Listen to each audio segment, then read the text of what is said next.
Chapter 77. The eunuch read the imperial edict. Gu Chernsha immediately knew that this was the style of heavenly talisman emperor.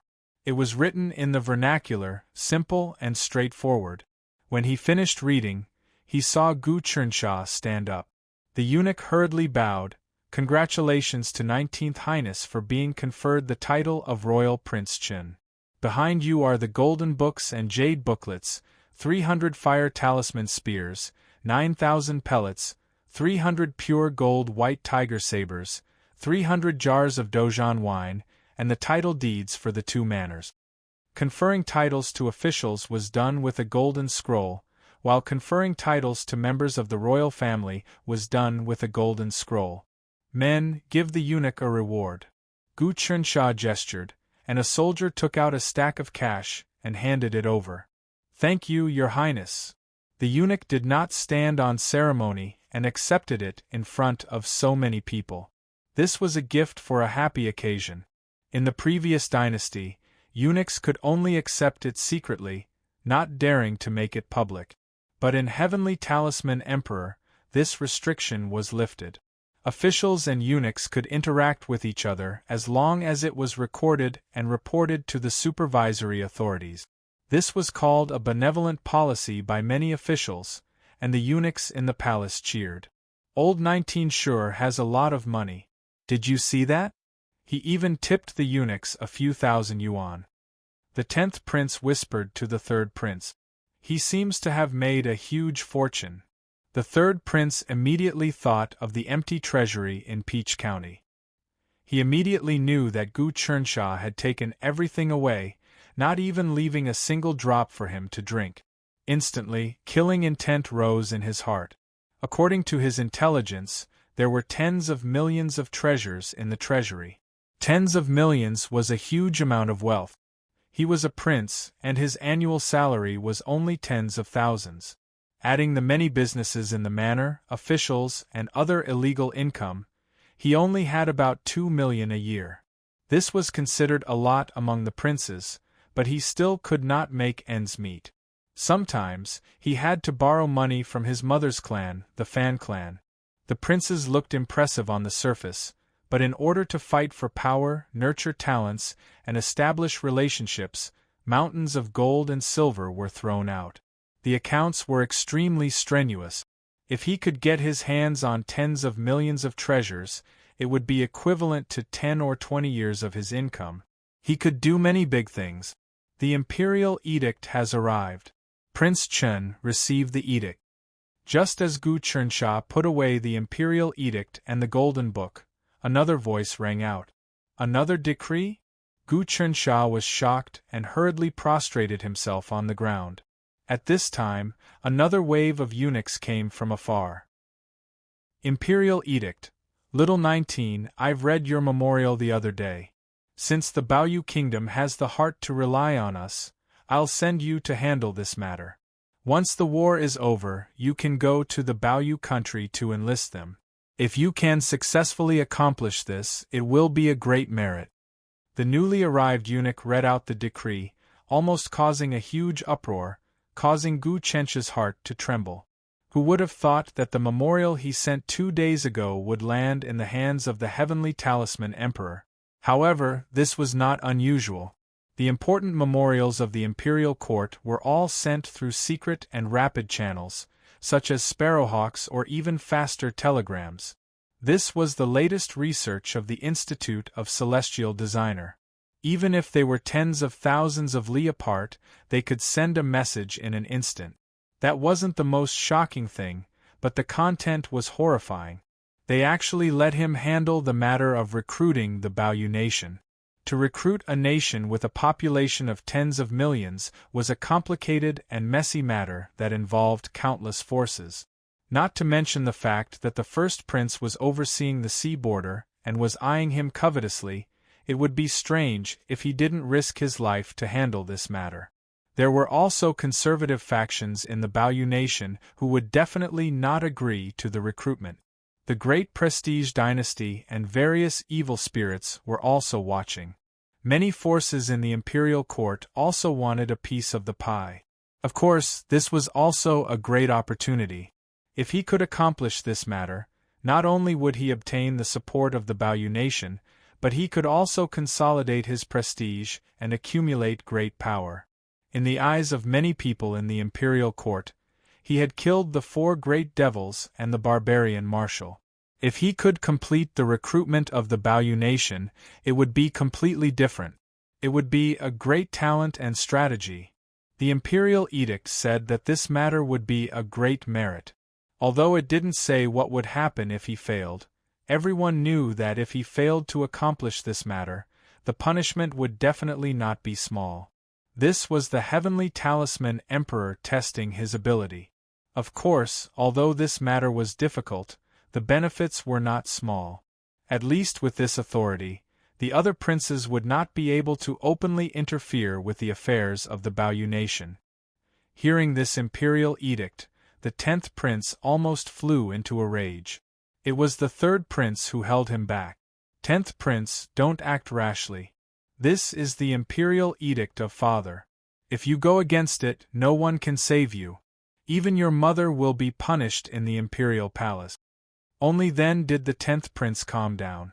Your son accepts the imperial edict. Gu Chensha stood up and rewarded the eunuch as usual. He then followed the governor and the generals to the governor's manor in Sky-Bearing Pass. At this point, he was already a prefecture prince and was extremely respected. In addition, the imperial edict had rewarded him generously and placed him in an important position. Many officials treated him warmly and tried to curry favor with him. Some even secretly sent him gifts. Naturally, he rejected all of them. Now, he was not lacking in money. He even rejected the banquet hosted by the officials.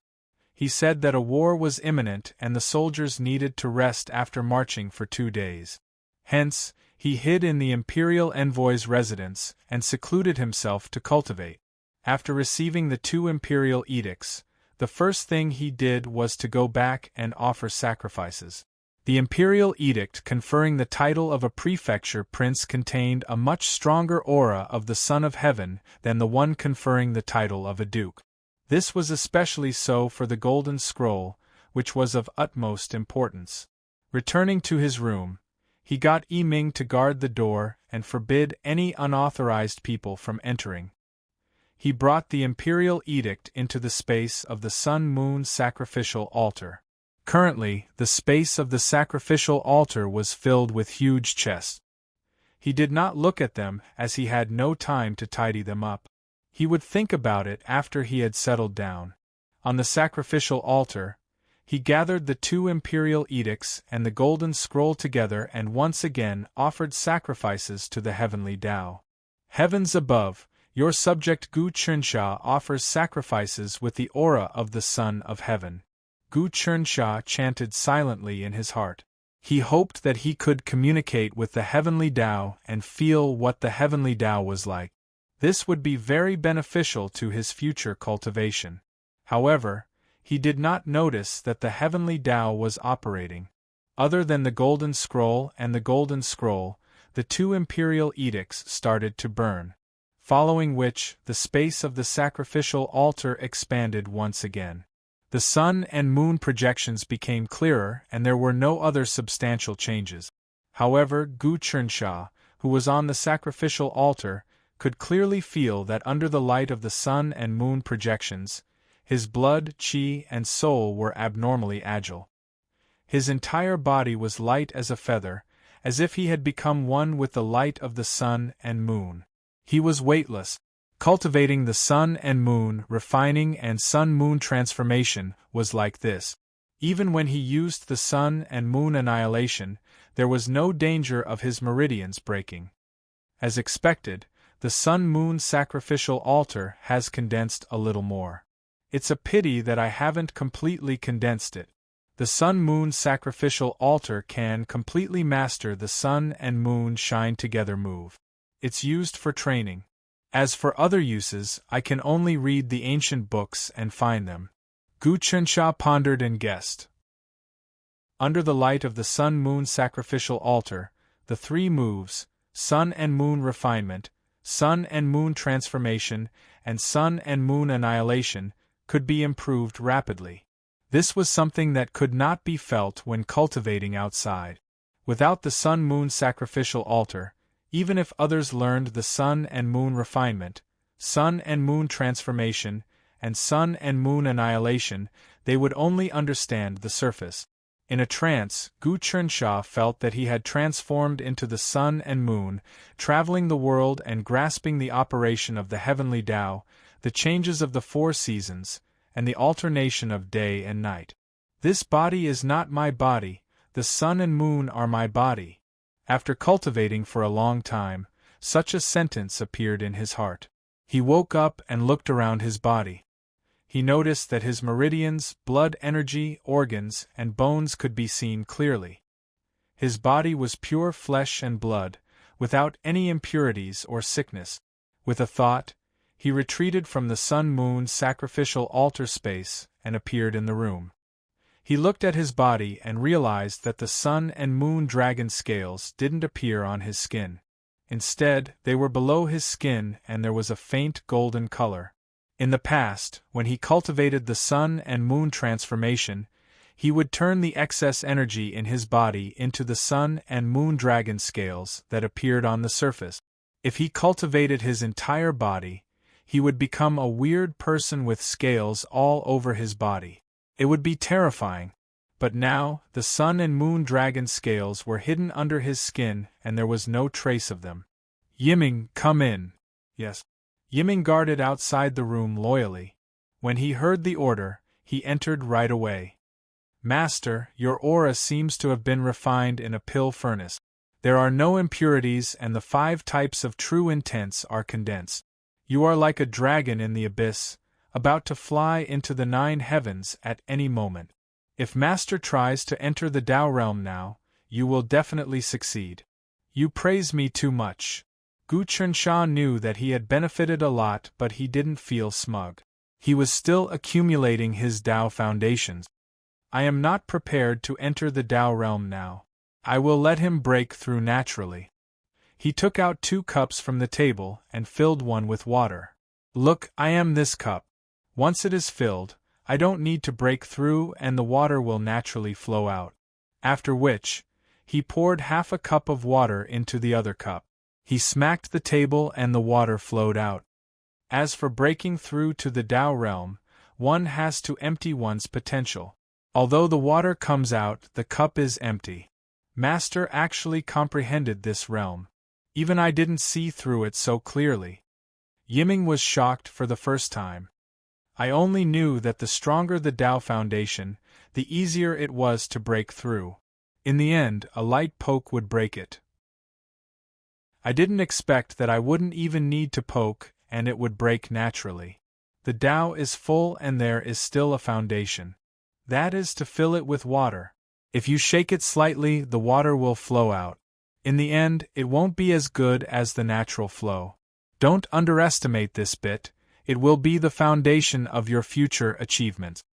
Gu Chernsha said, in the future, every time you cultivate, let it break through naturally. It will be truly perfect and flawless. You will definitely be able to walk further. Master can comprehend this on his own. In the future, you will definitely become a celestial and a god. Yiming knelt down on one knee. Rise. Gu Chernsha reached out. How many hours have I cultivated for? Master has been cultivating for a day. A few times, Lu Baiyue's maidservants came to look for you, saying that they wanted to discuss important matters with you. However, I told them that you were cultivating in seclusion and refused. Master, do you want to meet Lu Baiyue? That's good too. You don't have to go. I will go alone. Gu Chernsha thought about it. You lead the team. I have 243 people, don't let others infiltrate. Chapter 78. The moment he saw Lu Baiyue, her first sentence was right in his face. Gu Chernsha didn't mind. Why do you think so? You don't know how complicated the situation in Baoyu country is, especially since it involves Ocean God, Dragon God, and Jade God. Apart from that, Big Brother, Old 10, and Old 18 are all connected to Baoyu country. Big Brother's mother's family is Hing family, Old 10's Lei family, and Old 18's Hong family aren't people we can offend. Lu Baiyue's words were like pearls.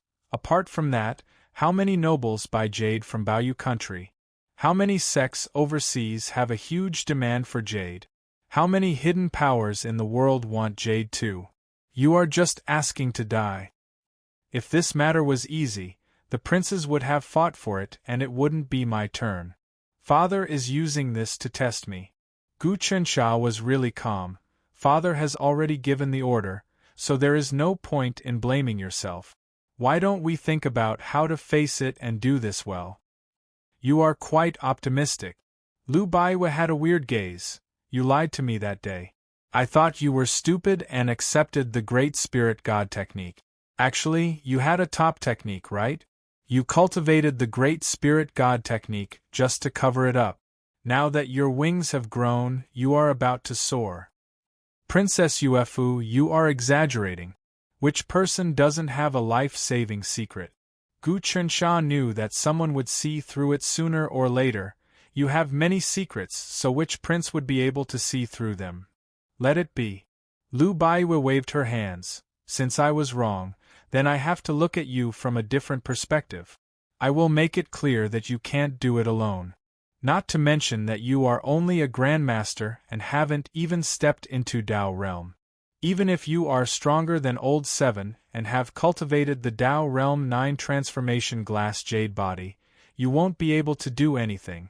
Do you think that Old 7 doesn't want Baoyu country's jade? Then according to your rules? Gu Chensha asked, could it be that you want to help me? I took 20 tiger wolf pills from you, so I have to do something for you. Otherwise, wouldn't I be taking it for nothing? Lu Baiwe clapped her hands and 3 serving maids walked in. You're surrounded by men now, and they're all able-bodied men. How would you know how to communicate with them? These 3 are my personal maids, and they've been trained since young. Their names are Mei Xiang, Shui Xiang, and Si Xiang. I'll give them to you to be your serving maids, and at the same time, you can communicate with me. Gu Chensha casually glanced at them and realized that the 3 of them were young, but all of them were highly skilled in martial arts. Their eyes were like lightning, and he didn't know what kind of mystical technique they cultivated. Their body frequency was in perfect harmony with the surrounding environment, and they could step into the Dao realm at any time. One was fine, but 3 at the same time. That was simply shocking. He felt that even the 14th prince, Gu Yunsha, and the 18th prince, Gu Hongsha, were not as strong as any one of these serving maids. Lu Baiwe is giving me serving maids because she wants to plant people around me. She says she's helping me, but in fact, she wants to share the benefits of recruiting Baoyu Nation. If it doesn't work, I'll be punished and she'll stay out of it. If it succeeds, she'll get the biggest share. It's not a bad idea. These 3 serving maids are definitely loyal to her, and they'll know my every move. Gu Chensha was clear. However, I'll gladly drink the poisoned wine. He laughed. You're actually giving me 3 beautiful serving maids, then it would be impolite of me to reject them. You're actually not rejecting them? Lu Baiwe squinted her eyes and calculated in her heart, but she said, later on, I'll send more men for you to go out to sea and interact with the elders of Baoyu Nation. Many thanks. Gu Chensha actually wanted to understand Lu Baiue's background through these 3 serving maids. In fact, he knew that he couldn't succeed in recruiting Baoyu Nation this time. It would be best if he could pull Lu Baiue down with him. As for whether Lu Baiue would get a share of the benefits, he didn't care. With Lu Baiue's help, the chances of success were higher. The 3 of you will follow Monarch Qin from now on and listen to his orders. Do you understand? Lu Baiue turned to Mei, Shui, and Si Sanxiang. Yes. San Xiang nodded and bowed. Monarch Qin is in good health. Princess Ufu, is there anything else? Actually, recruiting Baoyu Nation is not in a hurry. Gu Chensha wasn't used to this. He had never had such beautiful serving maids before. When he was in the palace, there were a few clumsy palace maids who were sent here. Later on, they couldn't stand the poverty and found other ways to follow other eunuchs or concubines. The most important thing now is to fight the barbarians. Imperial Father has decreed that we can only recruit them after the war is over. What is the prince's mission in this large-scale war against the barbarians? I called you here for this. Lu Baiwe waved her hand and San Xiang retreated out of the door. She came to the large table in the room. Look, this is the map of the war in the wilderness. This time, we will go 10,000 miles into the wilderness and destroy dozens of large tribes to reduce the population of the barbarians. Gu Chensha looked at the large map. It marked the area tens of thousands of kilometers from the wildlands to the Great Stone Wall. The locations of water sources, settlements of tribes, wild beasts, dense forests and mountains, toxic miasma, and so on were all very detailed. It could be said to be a divine weapon for battle. Second brother drew this map and handed it to the Heavenly Craftsman Institute. After verification, it was finally completed. Lu Baiwe pointed at the densely populated area of the barbarian tribe. Second brother is back? Gu Chensha was stunned. Second Prince Gu Xiansha wasn't in the imperial court. Many years ago, he traveled around and drew the map of the Endless Land. He didn't have much power in the imperial court, but his cultivation couldn't be underestimated. If he didn't have skills, how could he survive in all sorts of dangerous places? To travel the Endless Land, one had to at least have the ability to fly at the seventh transformation of the Tao realm. Otherwise, how could one pass dangerous places? He hasn't returned, but he let his golden winged rocks send all sorts of maps. Second brother has 72 golden winged rocks. Lu Baiwe said, I suspect that after not seeing him for so many years, his strength isn't weaker than seventh brother's. The golden winged rocks were the birds that could fly the best. They were the fastest, and when they grew up, they could easily fly 10,000 miles in a day. If an expert fed them pills, gained intelligence, taught them to cultivate, and turned them into monsters, they would be really terrifying. Their flying ability would increase by 10 times. But after this bird became a monster, it might not listen to people and would often betray them.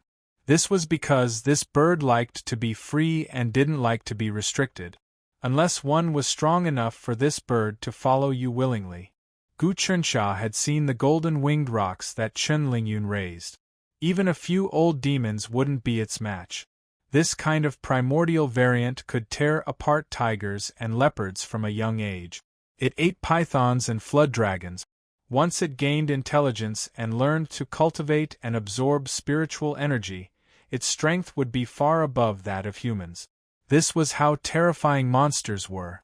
In some millennium-old families, the most powerful ones weren't the elders, but the divine beasts that guarded the family. According to ancient records, the 10th Prince Gu Jinsha's mother's family, the Lei family, had a thunder dragon that had been hiding for 1,000 years. After 1,000 years, even a glass-body realm expert would die of old age. But some primordial variants were born with long lifespans and could live for thousands of years. We'll talk about second brother later. Gu Chensha pointed at the map. Outside the Great Wall, the barbarian tribes are very far away and the environment is dangerous. The imperial court doesn't have the ability to mass-produce the horned dragon armor. I'm afraid that half of the troops will die before they even get close to the barbarians. That's why we let the princes scout ahead. Lu Baiwe said, This is His Majesty's foresight. The horned dragon armor is not to be underestimated. It's a national weapon. If it's used by the soldiers first, it might spread to the pugilistic world and cause instability. But it's better for the princes to control it than the officials, marshals, and generals. This is the first reason. When the second princes lead the troops, it can test their abilities and temper their will. There's nothing better than life and death battles. Thirdly, the matriarchs behind the princes would definitely contribute, and the major forces would seek refuge with the princes, so that the princes would have more control over their forces. I reckon that after this battle, there will be a few more princes who can advance to the Tao realm. Emperor Father is trying to force out the potential of the princes and their mothers' clans. At the same time, he wants to ride on this wave to see how many hidden powers would surface. Gu Qinsha stood in the perspective of the heavenly talisman emperor. There were benefits to being high and mighty. That's right. The heavenly talisman dynasty has been peaceful for 10 years. It's like a huge pond. As time passes, who knows what kind of monster will appear? We just need to stir the water once in a while, and the monster in the pond won't be able to hide anymore. Lu Baiyue's finger moved inch by inch on the map. This is the emperor's train of thought. As officials, we can only follow his train of thought. The plan for the march this time is very simple. All the princes will lead their troops into the barbarian world and destroy the barbarian tribes. After that, they will station themselves there. However much territory they can occupy will be the prince's fief. So that's the case. Upon hearing this, Gu Qinsha was overjoyed. This time, Imperial Father is serious. As long as the land conquered outside the pass is occupied, it will be the Imperial Prince's fiefdom. Even I am tempted. My many brothers will definitely do their utmost to conquer tribes, build cities, and establish their own country outside of civilization. At that time, outside of the Great Stone Wall, there will be our great Yong dynasty's stronghold. Of course, this is for the princes to eat the meat first. Once their foundations are stable, the nobles and generals will also be able to occupy the land as their private property. At the end, the nobles and generals will also be able to occupy the land as their private property. With the will of the commoners, the barbarian tribes will be wiped out and the wilderness will be leveled. Lu Baiyue described the grand plan. Of course, the princes will have to open the path first. The commoners cannot be allowed to enter. If not, the commoners will all die and become sacrifices to the evil god. Throughout the dynasties, the barbarian invasions have caused so much blood and tears. The commoners were eaten, killed, and used as sacrifices. Gu Qinsha was very familiar with the history books. Since ancient times, the barbarian invasions were filled with blood and tears. Every time the barbarian army attacked, hundreds of thousands of commoners would be captured, and millions would be killed. Everywhere they went, bones would be piled up, and not a single chicken would cry. I hope that this time we can completely eliminate the hidden dangers. What a joke. Even now, there are some scholars in the court who say that the barbarian tribe is also human. It's fine to keep them out, but not to kill them. Lu Baiyue laughed coldly. Chapter 79. Your mission this time around is to attack along this route. Lu Baiyue pointed to the route on the map. This tribe, this one, and finally this one. This is a barbarian temple, with many barbarian tribes in the center. As long as you occupy this barbarian temple, it will be equivalent to having a sturdy fortress. After 2 to 3 months, you will be able to send more people over and develop it into your fief. I already know. Gu Qinsha clapped his hands. Excellent. Emperor Father is not only testing the prince's combat prowess, but also their ability to govern. If you don't have the ability to govern, even if you conquer the barbarian temple, you won't be able to defend it, not to mention developing your fief. Letting the princes go out to conquer their fief was to tempt them with benefit. Establishing their fief was a test of governance. The heavenly talisman emperor's methods were truly unfathomable. Gu Qinsha felt that after this war, not only would he grow stronger, the other princes would also grow to a terrifying extent. His Majesty has already given the order to rest and reorganize for 10 days. All the princes will leave their seclusion and enter the desolate mountains. In these 10 days, everyone will prepare their resources and gather all the experts. Lu Baiyue continued, "My route is very close to yours. This was specially arranged by His Majesty. There are dozens of marching routes on this map, and they are arranged layer by layer. Each route is the marching route of a prince. Father is really thoughtful. If the princes didn't divide it like this, there would be infighting and fighting among themselves when the princes attacked together, which would weaken their fighting power. Gu Chernsha had already started to plan the route in his heart. How could he occupy the barbarian temple as a fortress, stabilize it, and recruit more talents? If he conquered his own fief, the meaning behind it would be completely different. It would be equivalent to a small independent kingdom. Currently, all the princes and princes only had manors and manors, but no fief. The feudal system had been abolished a long time ago. From there, the country would be unified. Now, this was an opportunity. Whoever could be ahead of everyone else would be able to establish a colossal power. Within their fief, they could set their own laws and regulation. As long as they didn't go overboard and cause the commoners to suffer, the imperial court wouldn't care. This is the information I prepared. You can go back and take a look. Lu Baiwe took out a leather pouch, which was filled with maps and official documents. It was obvious that there was a detailed deployment for this battle. This attack on the wilderness is no small matter. Although we have a lot of people, the barbarians outnumber us by 1,000, 10,000 times.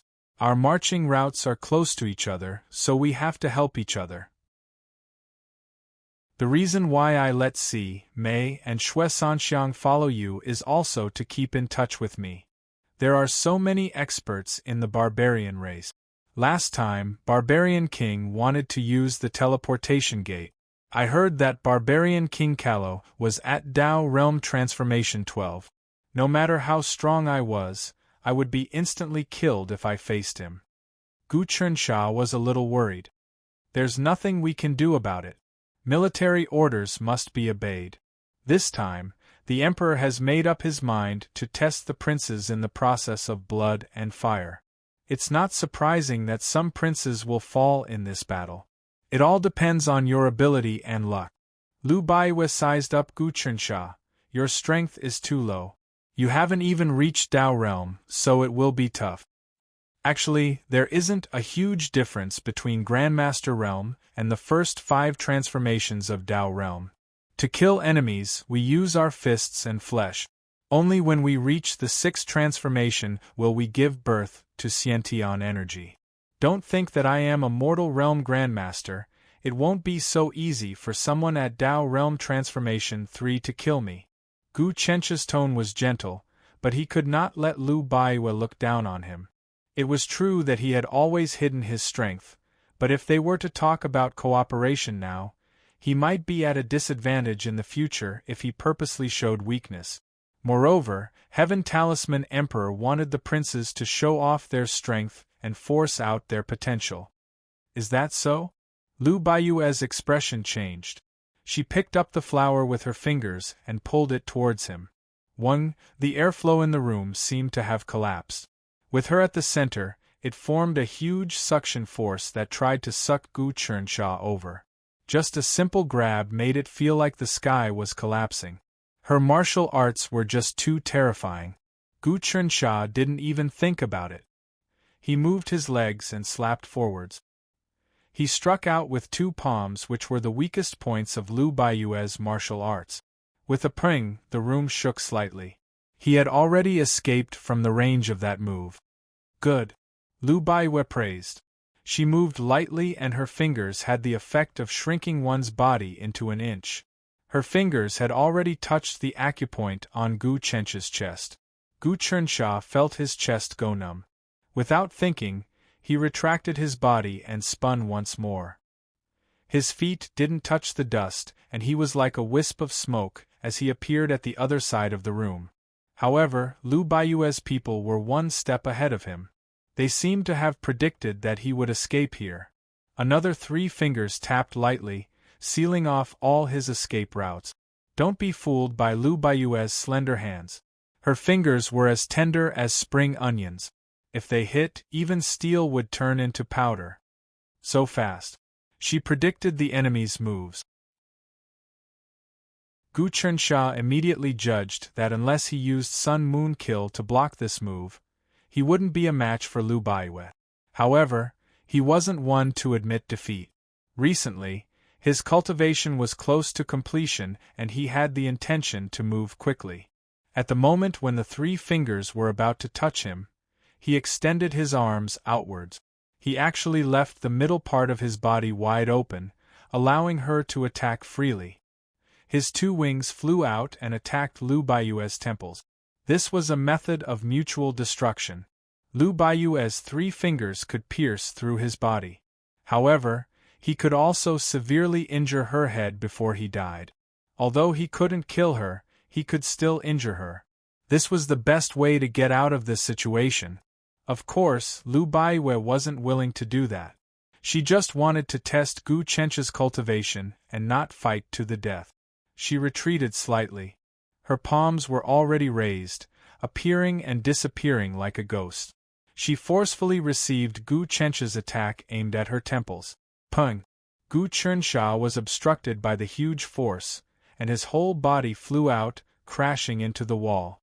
A large hole appeared in the sturdy wall, and stone chips fell continuously.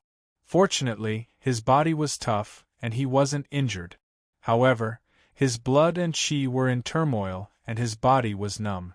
He couldn't move, and only recovered after 10 breaths. This woman's martial arts are really strong. Even if I use Sun Moon Kill, I won't be able to harm her. She is even stronger than the barbarian race 9-star general. Gu Chensha took out some of Lu Baiue's trump cards, but she definitely didn't use her full strength. Your martial arts are really strong. A barbarian race 9-star general who is at Dao Realm Transformation 3 can't kill you.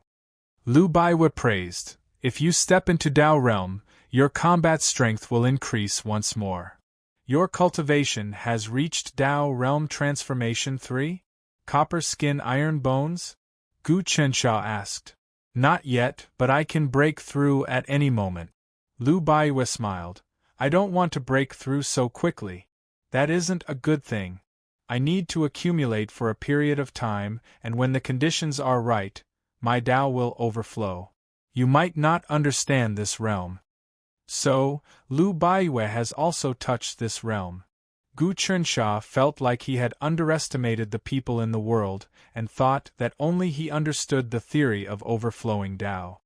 Okay, I understand your martial arts. Lu Baiue said again. It's hard to improve your strength now. It's better to recruit soldiers and buy horses. The Emperor has given you full authority to handle the recruitment of the Baoyu nation. I think you can also contact the 7th princess of the Baoyu nation to join the campaign. Not only is her martial arts strong, but she is also really strong. With her help, we have a high chance of success. The most important thing is to contact all the experts we can. Gu Chensha nodded his head and picked up the documents. Since that is the case, then I will head back to prepare. He said his goodbyes and brought the 3 incenses back to his courtyard. Yiming was teaching Lu Yu and the others. Their sword techniques were really exquisite and they were one with the sword. Essence blood was injected into the swords and the 5 ancient swords seemed to have regained their former glory. Gu Chensha thought about something. Lu Yu, come over. Yes. The 5 of them moved and were right in front of him. Follow me into the room. At that moment, the 3 incenses wanted to follow Gu Chensha in, but Yiming stopped them. Si Xiang's expression changed, and she pushed, but Yiming didn't move at all. His power prevented the 3 of them from taking even half a step forward. The 3 incenses knew their stuff and knew that they had met an expert. Both of them exchanged glances and didn't move. Yiming, they are Countess Yuefu's assistants. They are not servants. Treat them as guests. Gu Chensha knew that the 3 of them were Lu Baiue's trusted subordinates. He couldn't order them around like maids. I'm sorry. Yiming quickly led the way. I will arrange rooms for the 3 ladies and discuss important matters at the same time. Thank you. The 3 incenses' expression softened and she followed Yiming. In the room, Lu Yu and the others stood in a row. Your Highness, why did you summon us? The 5 of them had been trained for a long time and were loyal. Gu Chunxia and Yi Ming observed them secretly and felt that they were sincere. In addition, they had an ancient fortuitous encounter. In the future, they might have some luck that corresponded with them. Hence, Gu Chunxia felt that they could be groomed again. However, the 5 of them had reached a bottleneck in their cultivation, and it wasn't appropriate to spoil them through excessive enthusiasm. When Gu Chunxia saw the 5 of them practicing swordsmanship, he felt that the 5 ancient swords were compatible with their blood essence. They were almost one. If he used the heavenly dew to improve their swords, what would happen to them? Put the swords on the table, Gu Chunxia ordered. Yes. The 5 of them did not hesitate and put the swords on the table side by side. Gu Chunxia took out a big gourd and dripped a drop of heavenly dew on the 5 swords one by one. As soon as the drop was dripped, the swords let out a crisp sound as if they were alive. They were extremely happy. Lines appeared on the swords and they actually absorbed the heavenly dew. After a while, they returned to silence. When a normal dagger was dripped with heavenly dew, it would become sharp and tough, becoming a sharp weapon. Moreover, these were 5 ancient elite weapons. Due to the passage of time, they lost their spirituality. Impurities seeped into the swords and they gradually became like ordinary objects. They needed to absorb spiritual energy again to show their wonders. A drop of heavenly dew was equivalent to being nurtured in the spirit-gathering formation for tens of years. Gu Chunxia continuously dripped 25 drops of heavenly dew, 5 drops on each sword. In an instant, the 5 swords shone brightly and they actually moved like spiritual snakes. They breathed and wriggled. They had become spirits. He had seen the power of the spell-breaker celestial sword before. Hence, he did not care about the waves of the 5 swords. He only secretly observed the changes. However, after a while, the 5 swords stopped wriggling and calmed down. Chapter 80. The 5 swords gave off the sound of butterflies breaking out of their cocoons. The swords gave off a black aura that was extremely filthy. The impurities that had been accumulated over the years had been washed out, making them as pure as glass. They automatically flew up and landed in the hands of Lu Yu and the others.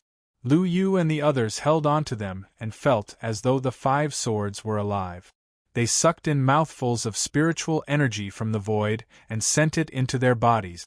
A mysterious sword intent and even more profound sword techniques were transmitted from the swords into their minds. Amazing! Gu Chunxia clapped his hands. These 5 swords can actually absorb spiritual energy automatically, and the amount they take in far exceeds the first change of Tao realm. This is a miracle.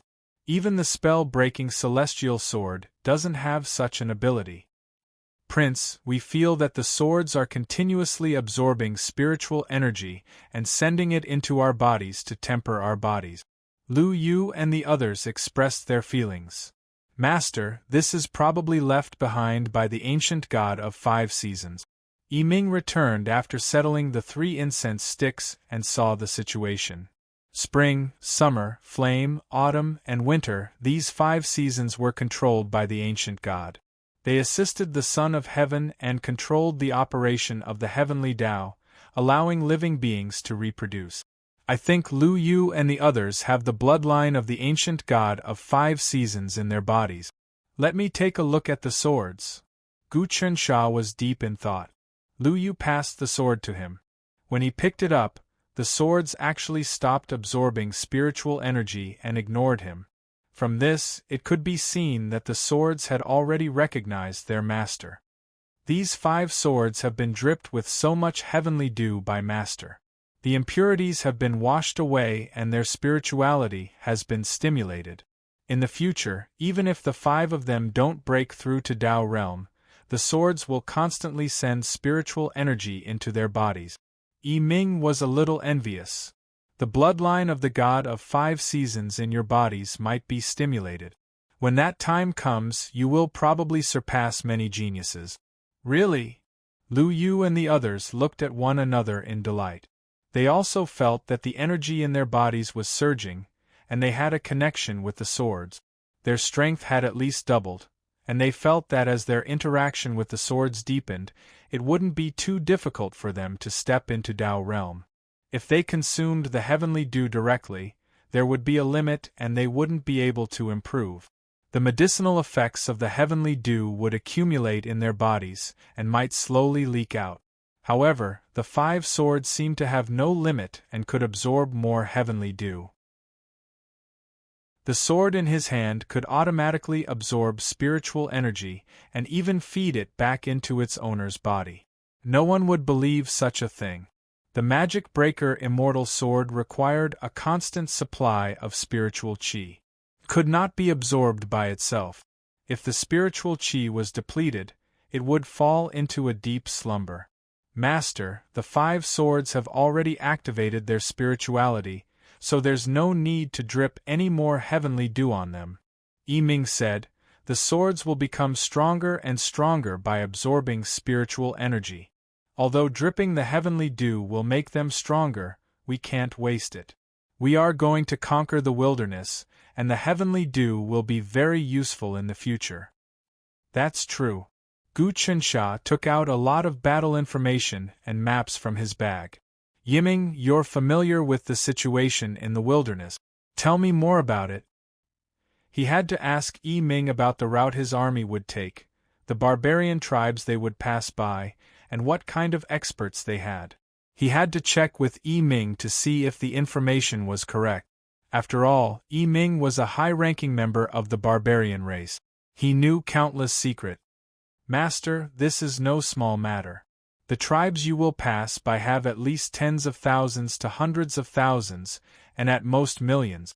Also, the temple you will occupy is called the Demonic Ape Temple. The main god there is the chaotic demonic ape. The surrounding tribes all worship this god, which is the barbarian ape.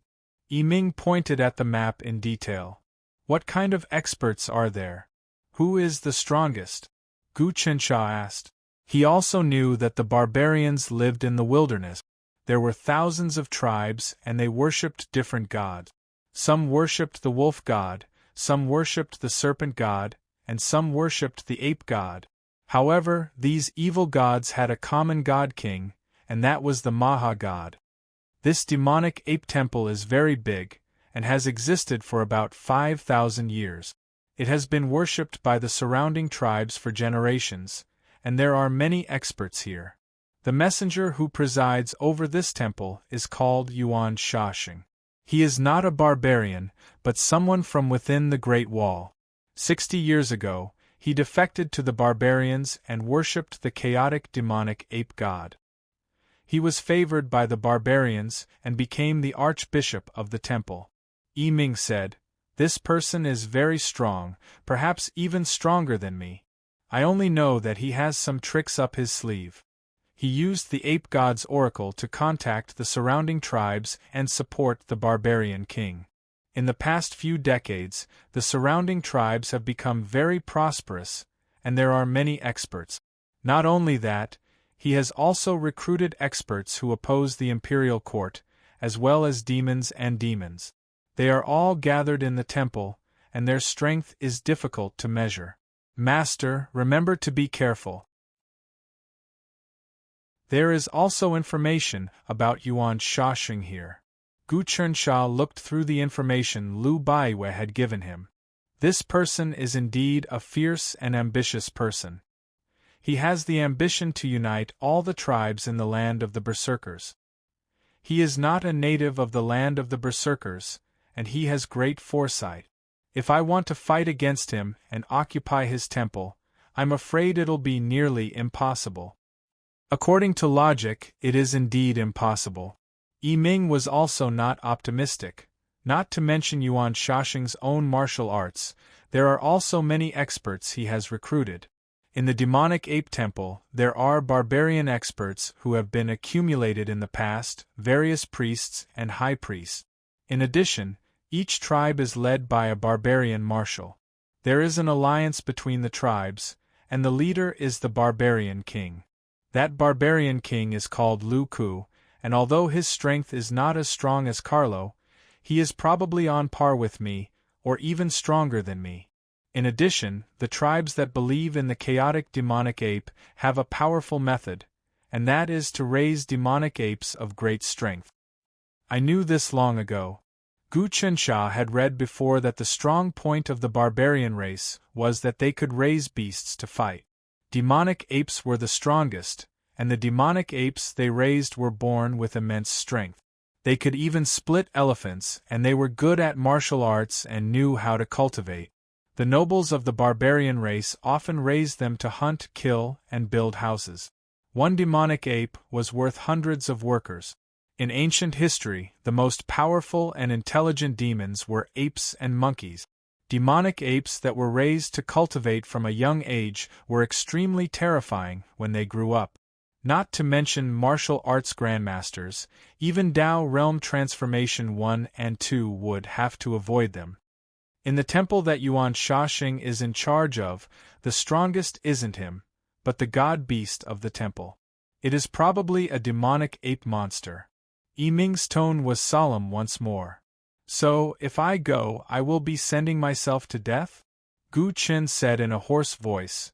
Imperial Father really wants to squeeze out all of our potential and accomplish the impossible. Fortunately, we can take our time to plan this matter and plan it out slowly. Master, should we contact Baoyu Country's 7th princess? She will be of great help. Yiming asked. No need, let's just do our own thing. Gu Qinsha said. She will naturally contact me. These days, I have been thinking about giving everyone under me the tiger wolf pill to increase their strength. Later, you will go with me. Yes. Immediately, Gu Qinsha and Yiming came out of seclusion incognito. Outside the pass was the wilderness, and there were countless tigers and wolves. Yiming also knew how to fly, so within a few hours, he had gone 1,000 miles into the dense forest. In just 1 day and 1 night, he had obtained more than 300 tiger wolf pills. Then, he returned and fed the tiger wolf pills to the rest of his subordinate. Instantly, all 243 of them became tiger wolf masters. At the very least, their strength was comparable to that of a transcendent martial arts master at the 3rd level of the mortal realm. In terms of overall quality, this group of people had already surpassed 10th Prince Gu Qinsha's soldiers. One had to know that a transcendent realm level 3 martial master could be a normal general in the army and lead a few thousand people. 5 days later, when the bunch of them were training in the hall, Long Yun and 7th Princess Yu Hanlu asked to see them. What will come will come. Invite them in. Gu Qinsha waited for the two of them in the hall. Long Yun and Frost Jade stepped into the hall, and were immediately greeted by the sight of 243 young men wielding massive sabers in their hands. White tigers could be vaguely seen on the cloud patterns on the sabers, and as they swung the sabers through the air, a baleful aura permeated the air, intimidating everyone's hearts. The blades of the sabers shone brightly, and it was as if one would bleed just from looking at them. White tiger metal essence blade. Yu Hanlu's expression was solemn. This blade was sharp and filled with vengeful energy, but it was really heavy. Normal warriors would run out of energy after waving it for a while. Now, these teens were waving it freely like they were waving a wooden stick. This showed how strong they were. Such warriors wouldn't have reached such a realm without 20 years of hard work and herbs. The teens were training in the giant spirit blade technique. Each move was filled with killing intent, and it was obvious that they had been taught by an expert. Yiming was indeed an expert. Even the prince didn't have someone like him, who was at the 7th transformation of Tao Realm, to personally teach them. Amazing! In just a few months you have trained such tigers and wolves. Long Yun clicked her tongue in admiration. I heard that you received the imperial edict to be in charge of recruiting Baoyu Nation, so I followed you here. I've refurbished your mansion, and under my guidance, that steward's little godson has almost reached the master realm. Thank you. Gu Qinsha cupped his fists. I knew that you were coming. Let's talk in the room. After passing the hall, there was a courtyard. Behind the wall was a room that was really quiet. Gu Chunsha sat down and San Xiang sent tea over. Yuhanlu's eyes were filled with shock. She could tell that the three maids weren't simple. Even the few people under her who reached the first transformation of Tao realm might not be their mat. But she was a scheming person and didn't show anything. Are you prepared to head out to the barbarian race? Just these soldiers alone won't be enough. I am prepared, but I need the two of you to help. Gu Chunsha nodded and didn't hide anything. During this expedition, the territories we conquer will become my fiefdom. I have full control over everything in my fiefdom. If the two of you want a share of the spoils, this is the best opportunity. Based on what I know, your attack route is filled with obstacles and there is a risk of death. The barbarian race is really strong and it isn't what you see on the surface. Yuhanlu seemed to have grasped many things. Behind me is the Imperial Dynasty and also Heaven Talisman Emperor. Gu Chunsha cupped his fists. If all the evil gods and monster gods are killed, will the barbarian race still have the determination to fight? Chapter 81. I have 2 Tao Realm Elders under me, as well as 30 martial arts grandmasters. The rest are meaningless. In the Wildlands we need to gather our elites and take them down in one go. Long Yun rubbed her fingers. Apart from that, as long as you give me 10 drops, I can invite our Dragon Sword Island's god beast, Sword Kuan, to help us in the dark. Sword Kuan? Gu Chunsha knew that the Kuan was a giant fish, a prehistoric mutated species that possessed divine power and could control water. Meanwhile, the Sword Kuan was a type of Kuan. It was smaller in size, but it was exceptionally fierce. It could fly, and it was shaped like an ancient sword. It could live for several thousand years. How is the cultivation of your island's guardian divine beast, Sword Leviathan? Gu Chun calculated with the sand table. Can you command it? There are agreements when dealing with humans, but I am not used to dealing with monsters. Monsters don't recognize humans, so it would be bad if there were conflict. It is okay. The Sword Kuan will definitely listen to me. Long Yun said that it was okay. The main reason is that it was injured by the Crown Prince and escaped into the deep sea. Now its injuries haven't recovered. If it has heaven dew, not only will it recover, but its cultivation will also improve. It has cultivated for 1,000 years and is at Tao Realm Transformation 7. It has cultivated for 1,000 years and is only at Tao Realm Transformation 7. It seems like it isn't easy for monsters to break through. Gu Chunsha thought to himself and nodded his head. I wonder if the Sword Kuan is here? If it is, then I can see it. Tao Realm Transformation 7 seems to be able to speak. It is staying in the barbaric lake not far from here. Long Yun was anxious and it seemed like the Sword Kuan's injuries were worsening. I agree to that. Gu Chunsha took out a bottle gourd, poured out 20 drops of heavenly dew, and handed them over. 10 drops to treat the injuries of the Sword Leviathan, and the remaining 10 drops to cleanse the Dragon Bone Sword. I can see that the Dragon Bone Sword is exceptionally marvelous, and if it can be improved further, it will definitely undergo a transformation. You are so generous. Long Yun originally wanted to bargain and take out something else, but she didn't expect that Gu Chunsha would not hesitate and could even see that she urgently needed to upgrade the Dragon Bone Sword.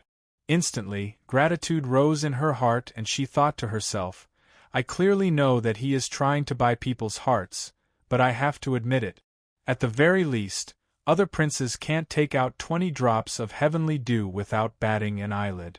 She hurriedly took the heavenly dew, and without any hesitation, she took out her dragon bone sword and dripped the heavenly dew drop by drop onto it. At the very first drop, the dragon bone sword let out a faint dragon roar, and patterns appeared on the bone sword. At the second drop, the veins actually formed scales. At the third drop, the sword actually floated in the air, shaking its head and wagging its tail.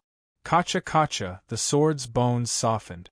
Then, after 4, 5, 6, 7 drops, the sword's entire body softened, turning into a 3-foot-long snake-like bone dragon, swimming around Long Yun. As expected, the sword actually turned into a bone dragon. Long Yun couldn't suppress the joy on her face. Heavenly dew is not something spiritual energy can compare to. No matter how much spiritual energy one accumulates, it will be really tough for the bone sword to turn into a bone dragon. Heavenly dew is a gift from the heavens, and it is far more effective than spiritual energy in opening one's mind and comprehending the heavens. There are some things that spiritual energy can't do, but heavenly dew can. Cold Jade smiled. Congratulations, sister. The Dragon Bone Sword has been nurtured by Dragon Sword Island for 1,000 years and has accumulated a huge amount of energy, but it is unable to transform. Today, it succeeded, and its future is limitless. Sister has used blood to refine the sword for many years, and has long communicated with it. Your cultivation has also risen. Although it is only 3 feet long, even if I face someone at the 5 or 6 changes of Tao realm, I will be able to protect myself. Long Yun didn't chant and just waved her hands. The bone dragon flew to her side and wrapped around her arm like it was wearing a few bracelets. Gu Chunxia saw all of this and felt a little envious. If it wasn't for this sword, he wouldn't have been able to kill the black demon bat. Actually, the technique-breaking celestial sword was much more magical than the dragon bone sword. Unfortunately, he couldn't subdue it and it would fly away the moment he took it out. If he could subdue it, would his strength increase by several times? Even Yiming found it hard to subdue it. If he hadn't tossed the transformed horned dragon armor into the sun-moon altar space, this sword would have been able to kill him. That's right, the dragonbone sword evolved after taking 10 drops of heavenly dew. The hornless dragon armor swallowed 400 drops, but it still didn't change. Is it because evolution is too difficult?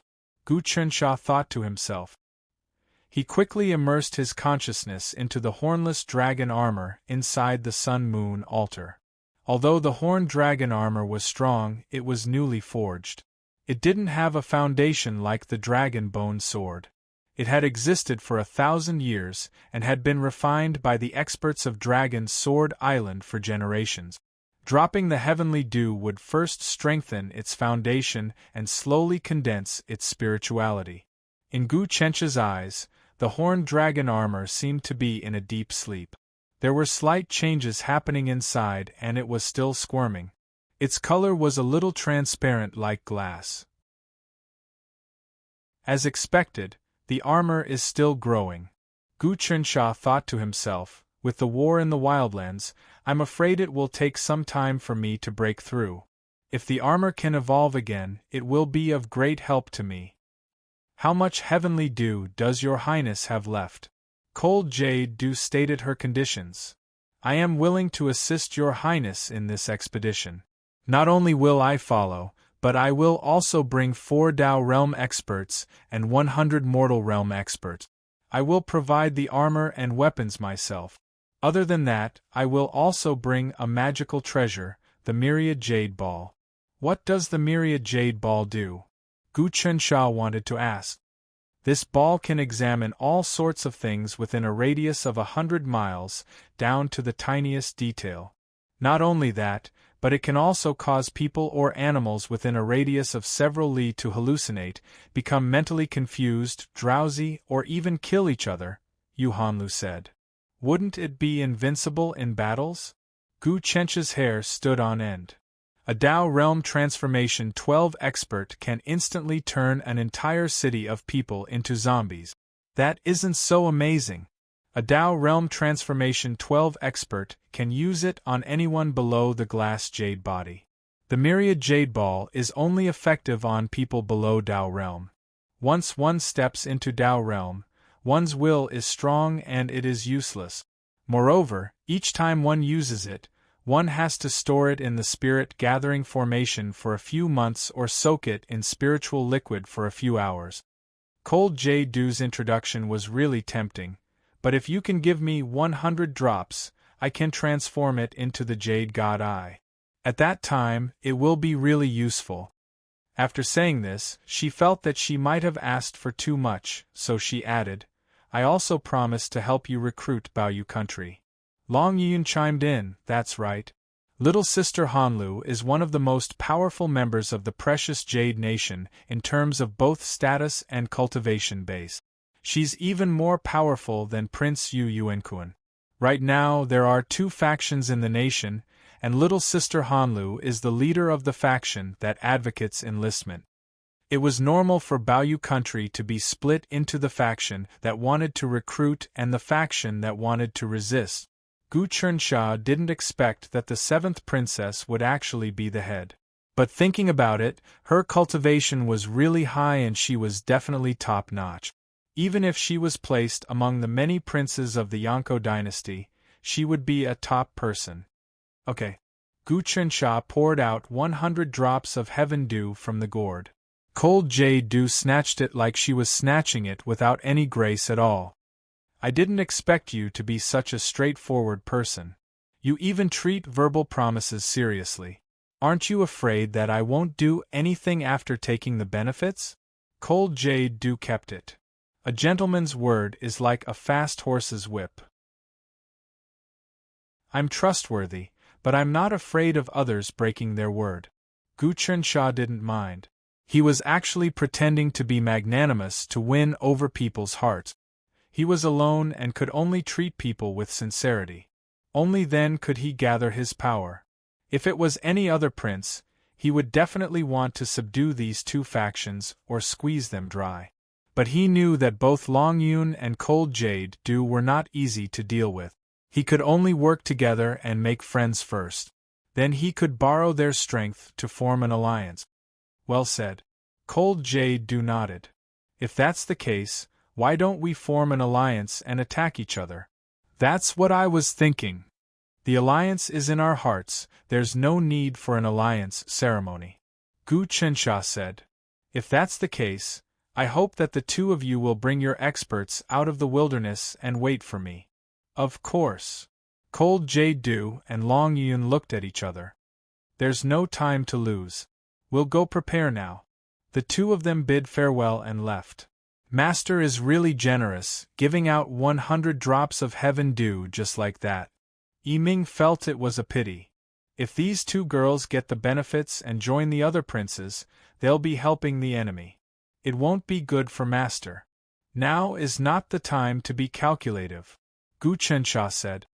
Whether it's Dragon Sword Island or Precious Jade Nation, if they can help me, I'll have more confidence in attacking the barbarians. Without their help, it'll be hard to advance. That's true. Master is alone and weak. This is all he can do. Yiming thought about it but couldn't think of any better ideas. That's right, the dragon bone sword transformed into a bone dragon after 7 drops of heavenly dew, but my hornless dragon armor didn't transform even after 400 drops of heavenly dew. What happened? Gu Chensha grabbed the hornless dragon armor and asked Yiming. Yiming looked at the hornless dragon armor and touched it. After a long while, he nodded his head. Master, this armor isn't an ancient item. It is brand new and lacks some spirituality. It is gathering its spirit once more, so it is a little slow. Actually, it is waiting to transform. Moreover, the armor itself is really strong and if it transforms, it will become the great dragon armor. Then, even I won't be able to break it. One must know that the flood dragon is at the 2nd transformation, the hornless dragon is at the 6th or 7th transformation, and the great dragon is above the 9th transformation. Of course, this armor can't compare to the real hornless dragon, but it is still 20 to 30% amazing. So that is the case. Gu Chensha kept 30 drops of heaven dew to save his life and poured the rest on the hornless dragon armor.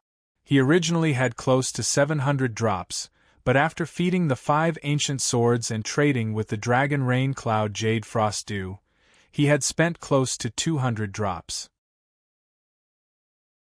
He poured all of it onto the hornless dragon armor. Instantly, the hornless dragon armor expanded and floated into the air. The sounds of earth, water, fire, and wind rang out, and it felt like the world was being rebuilt. So much heaven dew.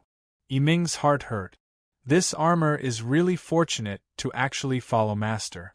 If I get all this heaven dew, I will be able to cultivate the samadhi true fire. We are about to head out. My martial arts are still weak and I haven't even reached the Tao realm, so how can I fight on my own? But I can't destroy my own foundations to raise my realm. I can only make this armor even stronger. I hope that it can become the great dragon armor. Gu Chensha looked at the changes in the hornless dragon armor. Chapter 82. As for the great dragon armor, the great Yonko might have already finished its research, but it was a supreme treasure that only existed in the storeroom. Gu Chensha used the heavenly dew to catalyze the transformation of the hornless dragon armor, which was even more miraculous than refining. It was equivalent to the heavenly Tao catalyzing all things, allowing them to evolve naturally. It was even more perfect than refining. The hornless dragon armor squirmed and crackled from within, similar to the dragon bone sword's transformation, but its aura was much stronger. Rumble! The hornless dragon armor seemed to transform into a faintly discernible dragon-shaped rainbow, struggling with all its might to break free from its shackles. Master, the armor is about to transform, but it's lacking something crucial. Master, immediately use your knowledge as a sacrifice, condense your will, and use the refining method, Yiming hurriedly shouted. Yes, sun and moon refinement. Gu Chensha suddenly recalled that sun and moon refinement didn't just refine the mind, chi body, and so on. It could also refine weapons and awaken all things. For example, he could use sun and moon refinement to imbue all things with spirituality, and the effect was even better than spiritual chi. Sun and moon refinement, fortune spirit. Gu Chensha leaped up and began drawing runes on the hornless dragon armor with his finger. His own blood seeped out of his pores, acting as the rune pigment. His blood was faintly golden and seemed to flow with spirituality under the light.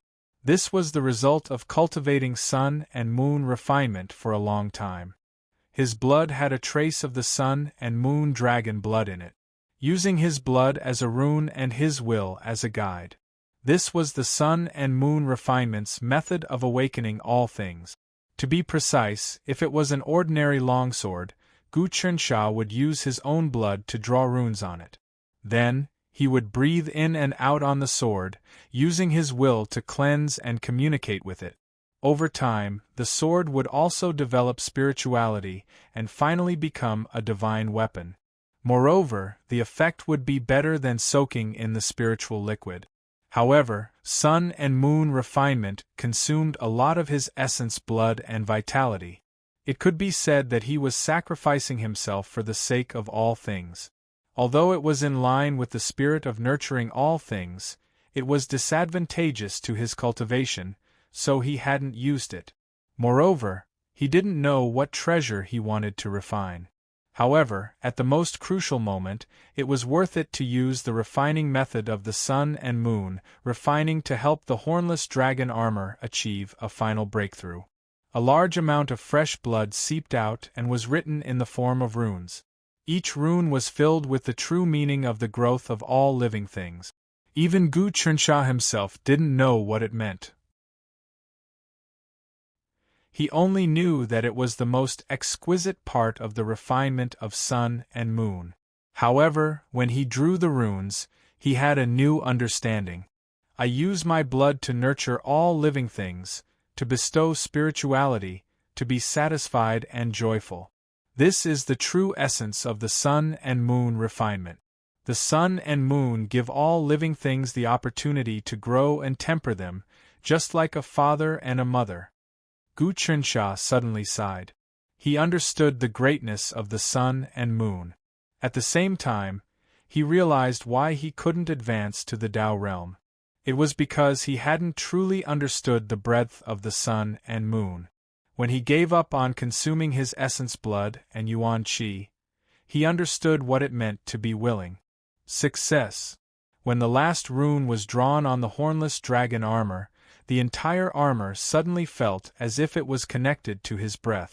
It abruptly condensed and attached itself to his body, turning into an armor that was not jade, gold, iron, stone, or wood. This armor was made up of many scales, and when put together, it was flawless. Flying heaven! Gu Qinsha exclaimed softly. The scales on his back wriggled, forming into a pair of scaled wings that flapped lightly, propelling him into the air. So this is the great dragon armor, Yiming exclaimed. And it's even more miraculous than the great dragon armor I made. Return. Slowly descending, the scales gathered together, transforming into a scale belt that wrapped around his waist. Yiming hurried over and asked, "My lord, how do you feel after consuming so much essence blood?" Gu Qinsha waved his hand dismissively, then took out a gourd and consumed 3 drops of heavenly dew. Color returned to his pale face. "I did consume a lot of essence blood," he said. "This is my first time using the heavenly dew, and it took me 1/3 of my essence blood. If it weren't for the heavenly dew, I wouldn't have been able to recover. However, this consumption has helped me understand the path of growth of all living things." "My lord," Yiming said, sensing that Gu Qinsha's aura was similar to that of a teacher, the master of all living things. "Based on what I sensed just now," Yiming said, "even if I went all out, my lord, you'd still have a chance to escape. Furthermore, Xiantian Empyrean energy cultivators below my level wouldn't be able to break through the armor's defenses and hurt you." Yiming's expression was one of delight. "My lord, you have a much better chance of winning." "I can't say that I have a chance of winning," Yang Qi said. "But now I have a chance of winning. In the past, I only had a 1 in 10,000 chance of winning, but now I have a 1 in 1,000 chance of winning. However, as I continue to cultivate, I should be able to step into the first or second transformation of the Tao realm. At that time, everything will be different."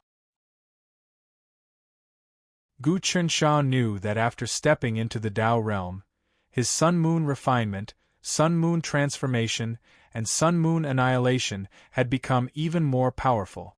In addition to that, his fleshly body was much stronger than it was now, and he didn't have to worry about his meridians rupturing. After cultivating the Son of Heaven's God-sealing art, going from the mortal realm to the Tao realm was a huge hurdle that no one could imagine. "Master, what should we do now?" Yiming said. "Ever since Lu Yu and the other 4 transformed the 5 swords, their cultivation levels have skyrocketed. I'm afraid they will step into the Tao realm soon. They have the bloodline of the ancient gods of 5 seasons in their bodies. God of spring, God of summer, God of flame, God of autumn, and God of winter. The 5 bloodlines are restless, and they are the true descendants of the gods. This time, Master has picked up a treasure. This isn't a coincidence." Gu Qinsha thought about it. The ancient gods of 5 seasons assisted the Son of Heaven in managing the world. Now that he had obtained the heaven sacrificial decree, he met someone who had the bloodline of the gods of 5 seasons. Maybe there were many arrangements in the unseen world. Now that I have done all that I can do, I can only rest and build up my energy and wait for the battle. 10 days passed in the blink of an eye. Early in the morning, the bugle horn was blown. Lu Baiwei had already sent someone to summon them. Gu Qinsha knew that today was the day of the battle, so he arranged his troops before the sky brightened, and came to the square of sky-bearing pass to wait. As the sky started to brighten, the surroundings could be seen clearly, and the troops of the princes gradually arrived at the square. The troops of these princes are all wearing the horned dragon armor. Gu Qinsha saw that the 10th Prince Gu Qinsha had brought 500 troops, and all of them were wearing the horned dragon armor. As for himself, he was wearing another set of armor. It was dark green in color, and there were runes all over it. The slightest movement would cause a sizzling sound. "Your Highness, the 10th Prince has discussed with the Heavenly Designer Institute, and spent a large amount of money and various treasures to exchange for 500 sets of horned dragon armor. The armor he is wearing is called the thunder-breaking armor, and it is an heirloom of the Lei family. He borrowed it, and its effects are not inferior to the horned dragon armor. If the enemy hits him, it can even release lightning. Mei Xiang was also wearing the horned dragon armor, and she explained. The equipment of the princes also needs to be purchased? Didn't the 10th prince transfer it to the imperial court? Gu Chunxia was a little puzzled. How can the Heavenly Designer Institute give it to them for free? Si Xiang smiled. It is an independent organization, outside of the imperial court, and only obeys the orders of the emperor. The various yamans have no jurisdiction over it, and they can't even enter. As early as the 4th year of Heavenly Talisman, the emperor erected a giant monument outside the Heavenly Designer Institute, and wrote on it that the civil and military officials, nobles, and members of the imperial family were not allowed to take half a step into the Heavenly Designer Institute without the imperial edict. Anyone who disobeyed would be killed without mercy.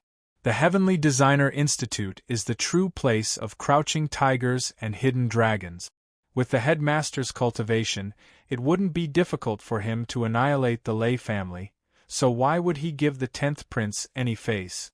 If you want the horned dragon armor, you have to obediently buy it with money, or exchange it with treasures and spirit medicines. Indeed. Gu Chunxia nodded. The most mysterious and important place in the imperial court is the Heavenly Designer Institute. I remember that in the 5th year of Heavenly Talisman, Imperial Uncle Yu was sentenced to death by Imperial Father because he trespassed into the Heavenly Designer Institute. The imperial court had its own rules, and even the princes couldn't do whatever they wanted. Who knows what new thing the Heavenly Designer Institute has developed?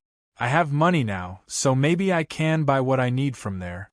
Gu Chunxia saw many princes gathered here. 14th and 18th are here too. How strong are they? I actually can't see through them? 14th Prince Gu Yunxia and 18th Prince Gu Hongxia brought troops over. Each of them brought 100 men, and they were all wearing the horned dragon armor.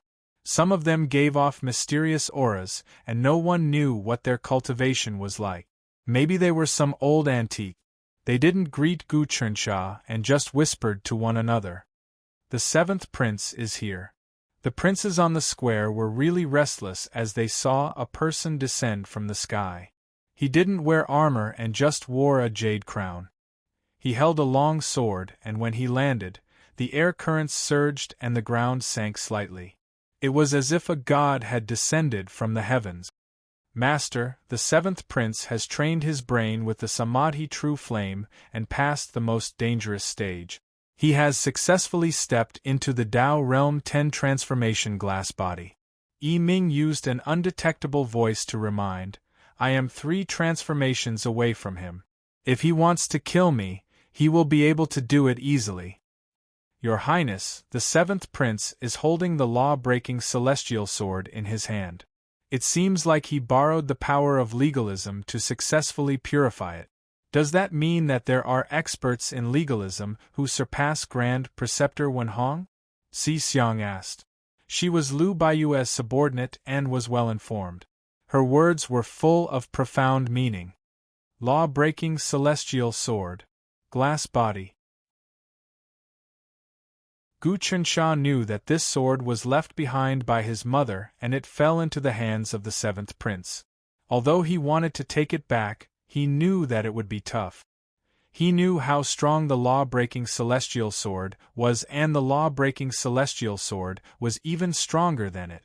From Tao Realm 8 transformation Samadhi True Flame to 9 transformation Glass Body, it was the most dangerous. Since ancient times, there were very few cultivators who could pass this stage. Especially when training the brain with the true flame, a small mistake would cause one's mind to collapse.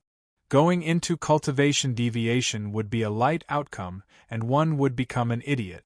Their brains would explode and their bodies would burn to dust.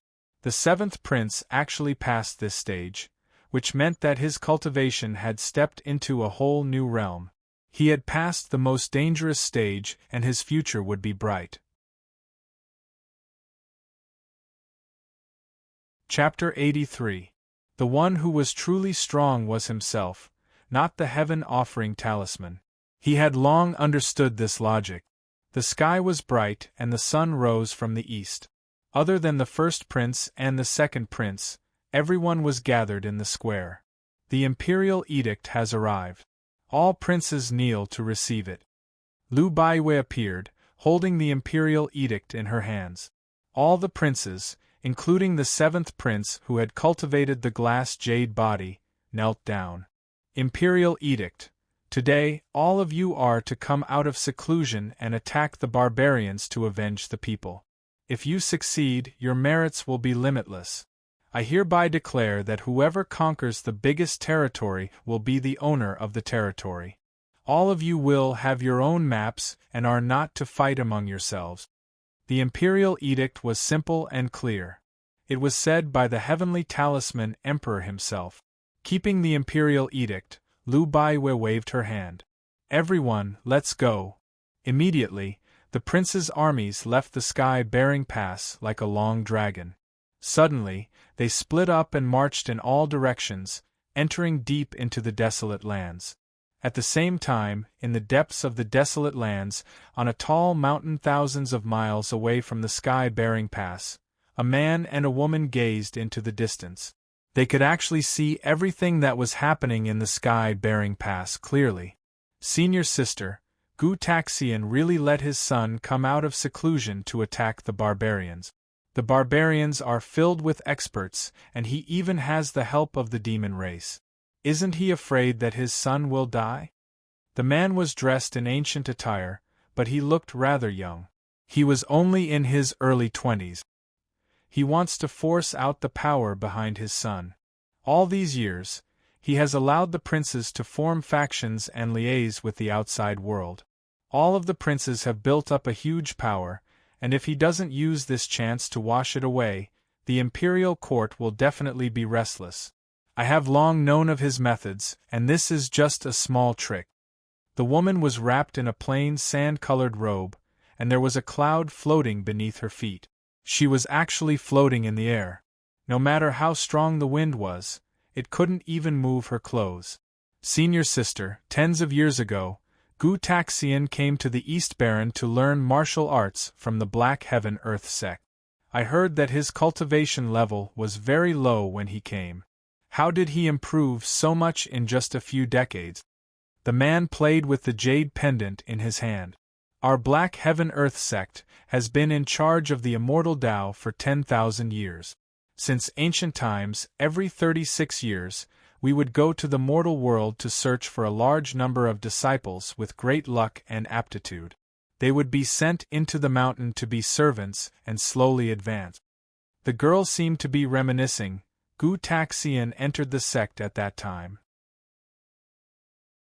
In the first year, he stood out and became an outer sect disciple. In the second year, he became an inner sect disciple. In the third year, he became a legacy disciple. His speed was really quick and rare. In the fourth year, he had cultivated to the 13 Tao realm transformations and his soul left the body. He became one of the top legacy disciples, and in the fifth year, he was on the same level as the elders in the sect. At that time, he was known as the #1 genius of the Black Heaven Earth sect since ancient times. In the sixth year, he improved even faster and directly achieved an immortal body. He has only cultivated for 6 years. Some ancient fiendish demons can't even reach this level after cultivating for 6,000 years. The man was shocked. Senior martial sister, Gu Taxian used to study under you. What kind of fortuitous encounter did he have? Even the direct descendants of God can't cultivate to this level. I know him very well. The girl was in a daze, but the aura on her body became sharper. But what he wants to do is to overturn the tens of thousands of years of fixed celestial Tao. To think that these mortals are on the same level as us celestials. There are virtuous and foolish people in the world, and there are emperors and generals. This is determined by fate and is also the rule of the heavenly Tao. If it is overturned, the consequences will be unimaginable. Now, he is fighting the barbarian evil god and has no time to interfere with the celestial Tao. If he takes care of the barbarian race, it will be a calamity for the celestial Tao. But our Black Heaven-Earth sect, along with the 72 immortal sects that have been passed down since ancient times, and there are countless experts, can't do anything to him. The man frowned. His cultivation has already reached the highest of the 36 transformations. His embodiment transformation has surpassed many gods. The girl looked at the sky. With his cultivation, it might not be impossible for him to be the leader of the 72 immortal sects. But he chose to be the emperor in the mortal world. I don't know what he was thinking. No matter which sect leader of the 72 immortal sects, they are thousands of times more noble than the emperor of the mortal world. In the past, when a small disciple enters the mortal court, he will be treated like an immortal. That's all in the past. The man said, Senior sister, the intention of our coming out this time is to stop Gu Taxian from expanding his power again. But now, he is sending a prince to fight the barbarians for the greater good. All the celestial Tao sects slay demons and stand against the evil god is the righteous path. We will never help the barbarian demons and evil god resist the army of the mortal world. Of course, we are not helping the evil god this time. The sect wants us to choose one of the princes and make him one of us. We will train him to be our representative in the mortal world and fight against Gu Taxian, the girl said. That person must have the same ideals as the celestial Tao. Then who should we choose? The man asked. Many princes don't choose an ingrate. I will leave this matter to you, senior sister. I have only been in the sect for 10 years. My time is short and I have never left the mountain. This time, senior sister brought me out, so I will follow your lead. You follow the rules of the sect and are not arrogant. You are more mature than he was. The girl nodded. This is the seed of the younger generation of the Black Heaven-Earth sect? Compared to Heavenly Talisman, he seems to be 10,000 times weaker. Just as the two were discussing, a voice drifted over. Qinyao, you have been the imparting elder of the Black Heaven-Earth sect for hundreds of years. How can the seed you found be so bad? The girl looked as if she was facing a formidable enemy. Nervousness appeared on her face, as if she knew who it was. Li Wanlong, you actually came out of seclusion. Crack. The space in the air seemed to crack, and an opening appeared. A young man walked out of it. He was dressed in a golden robe and had long hair. He was tall and straight, looking like a demon god. You are the holy land of the demon race, the leader of the nest of 10,000 dragons, Li Wanlong? The young man from the Black Heaven-Earth sect took a step forward. I have heard of your name. Are you going to break the agreement and attack me before the Battle of Seeds? You? Kid, you are not qualified to make me attack you. Li Wanlong smiled disdainfully. Qinyao, during the Battle of Seeds back then, your Black Heaven-Earth sect had Gu Tianxian. He single-handedly killed thousands of our nest of 10,000 dragons, outstanding demon clan seedlings. If your seeds are only at this level, I am afraid your generation will be cut off. You! The young man was filled with killing intent, but he didn't dare to attack. Li Wanlong, you violated the agreement between immortals and demons to kill Gu Taxian because of this, but he escaped. Later, he became stronger and went to the nest of 10,000 dragons to kill you. You fought against him and were defeated. If it weren't for your daughter, Peacock, who pleaded for you, I am afraid you would not have escaped death. Qinyao told the truth. The son of your Black Heaven-Earth sect's leader also died in the hands of Gu Taxian.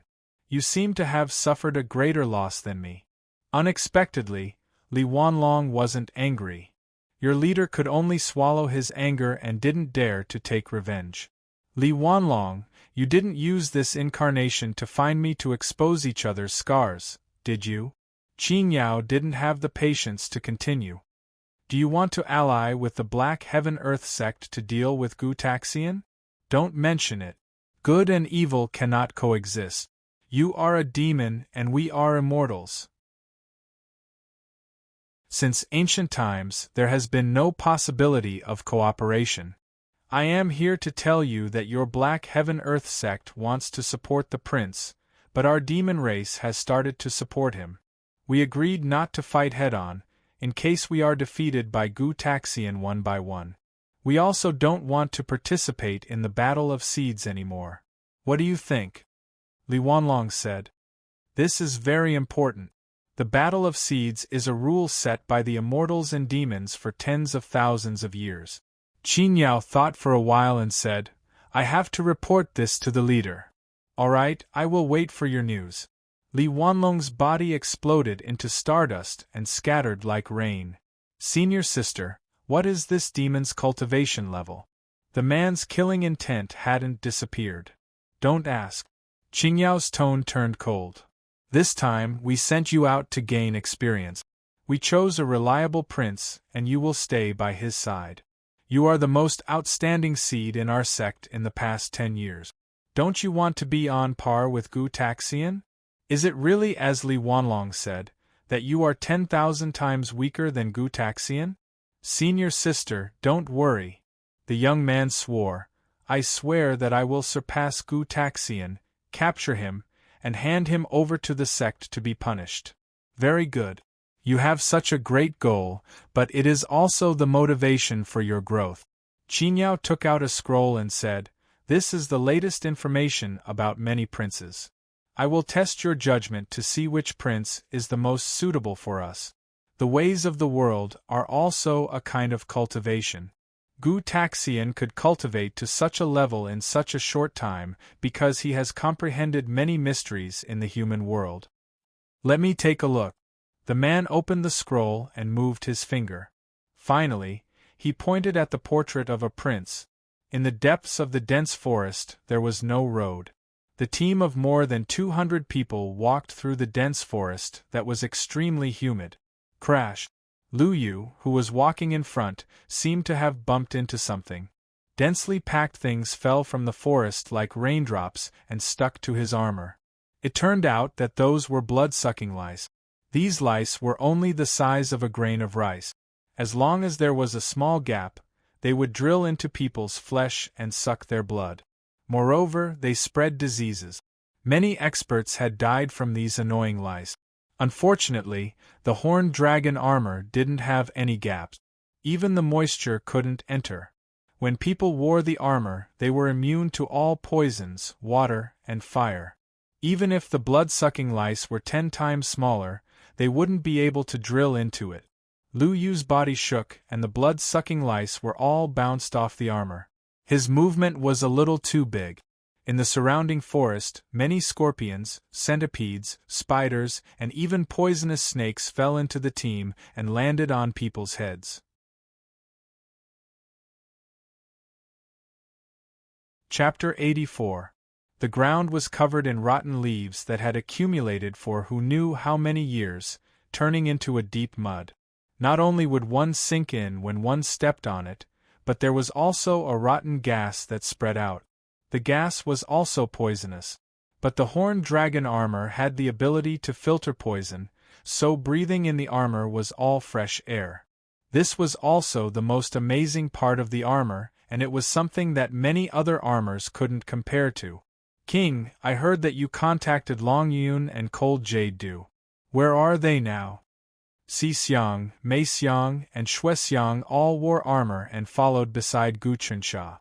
The three of them had weird gazes as they looked at Gu Chunsha, who was wearing the great dragon armor.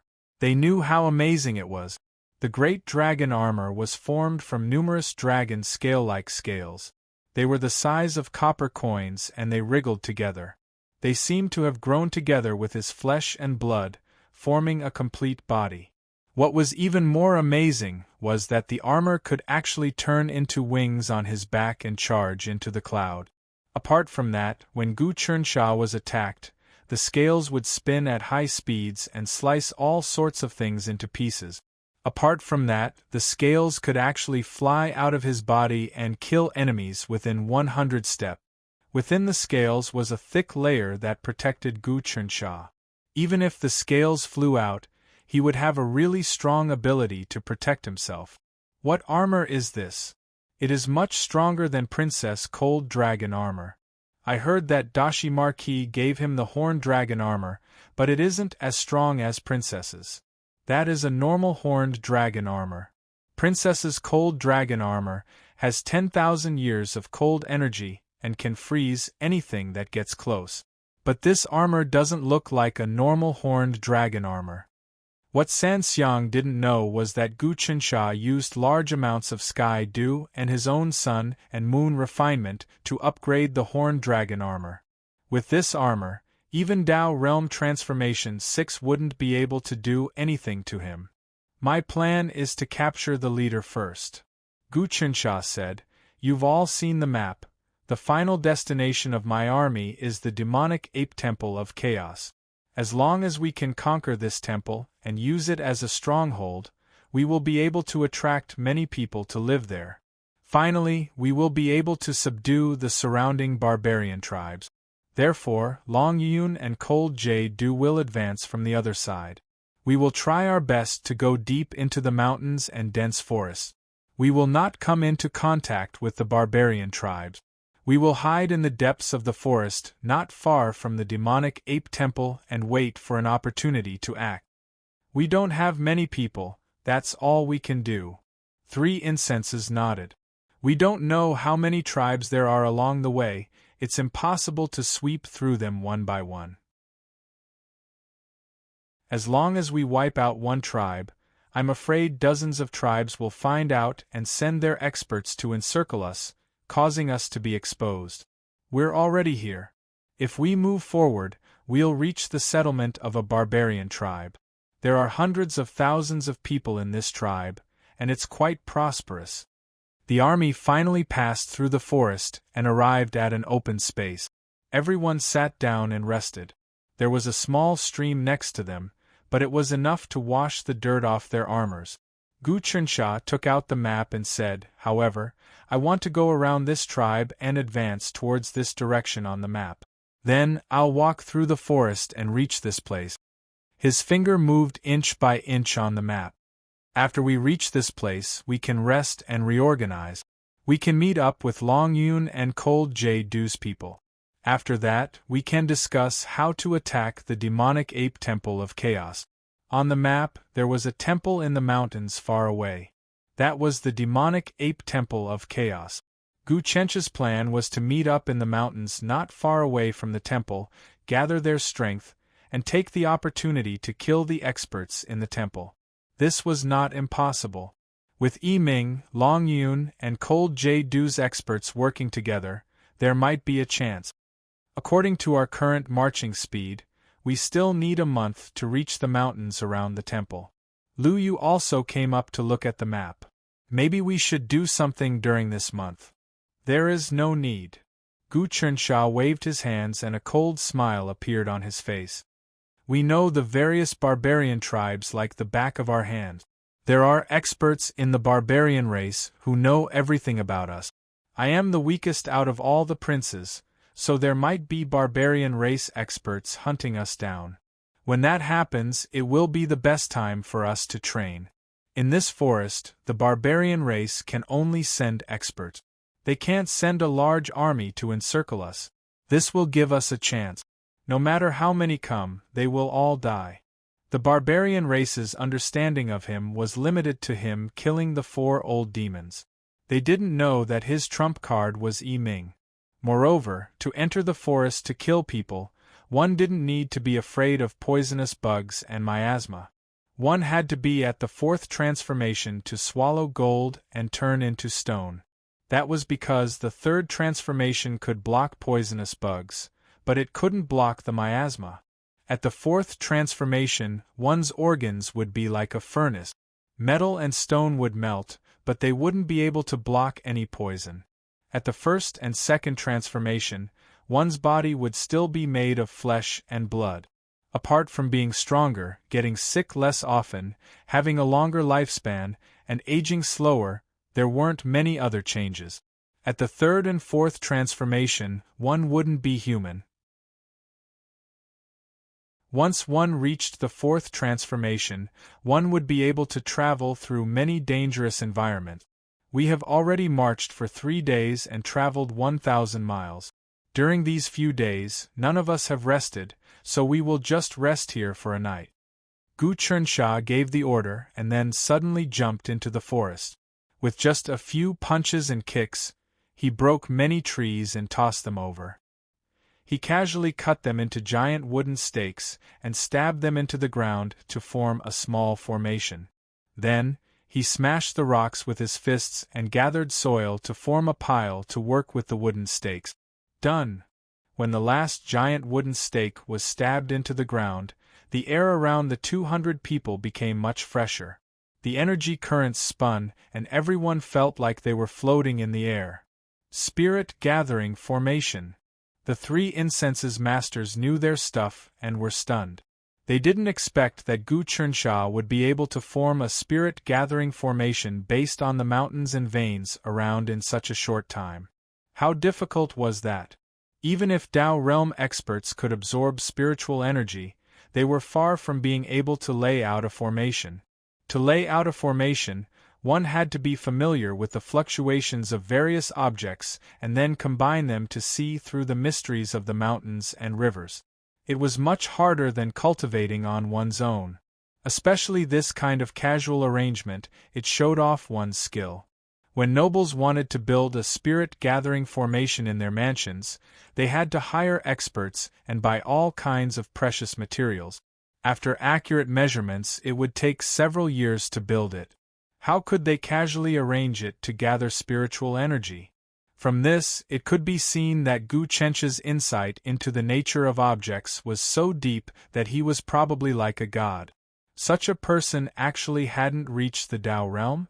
They all felt that it was unbelievable. That's right, this is a spirit-gathering formation. Gu Chernsha felt the floating spiritual energy and nodded his head in satisfaction. We have been marching for a few days and have consumed a lot of energy. Resting for a day will allow the horned dragon armor to be nourished by spiritual energy in the formation.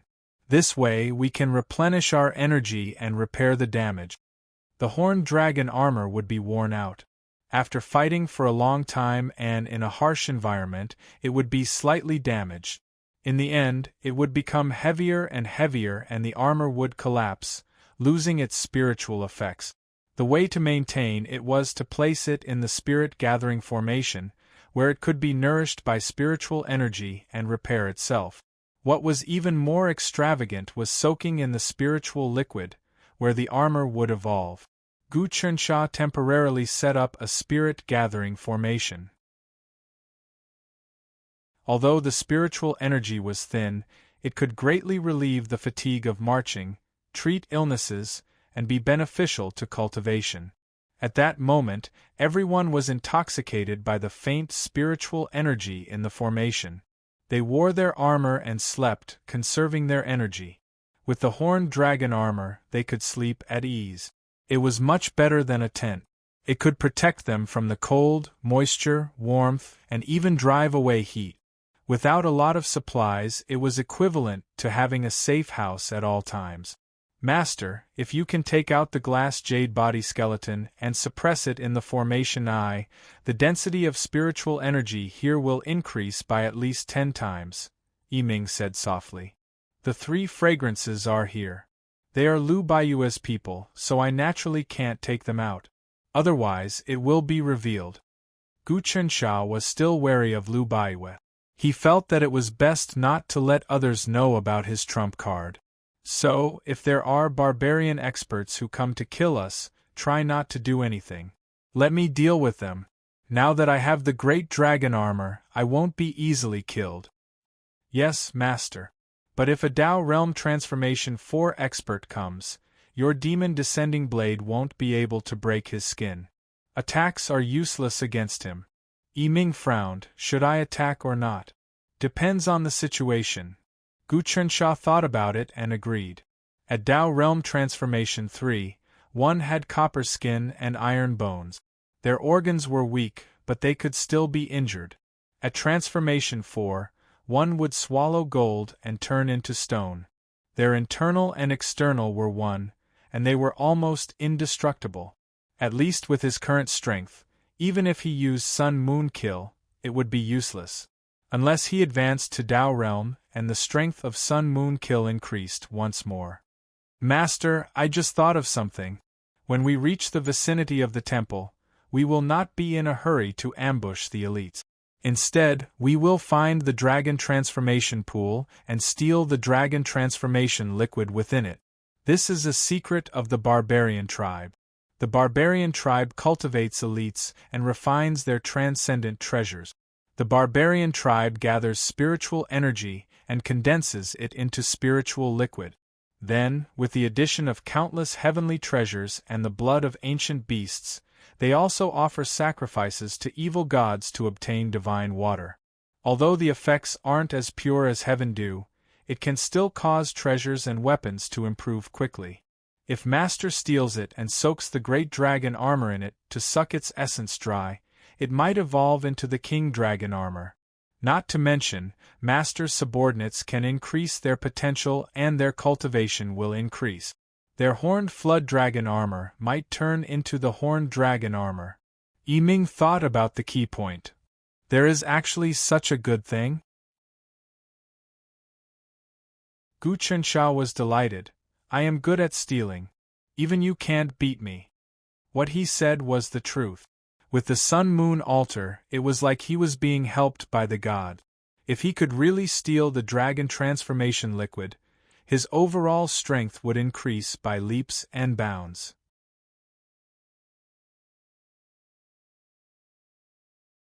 Chapter 85.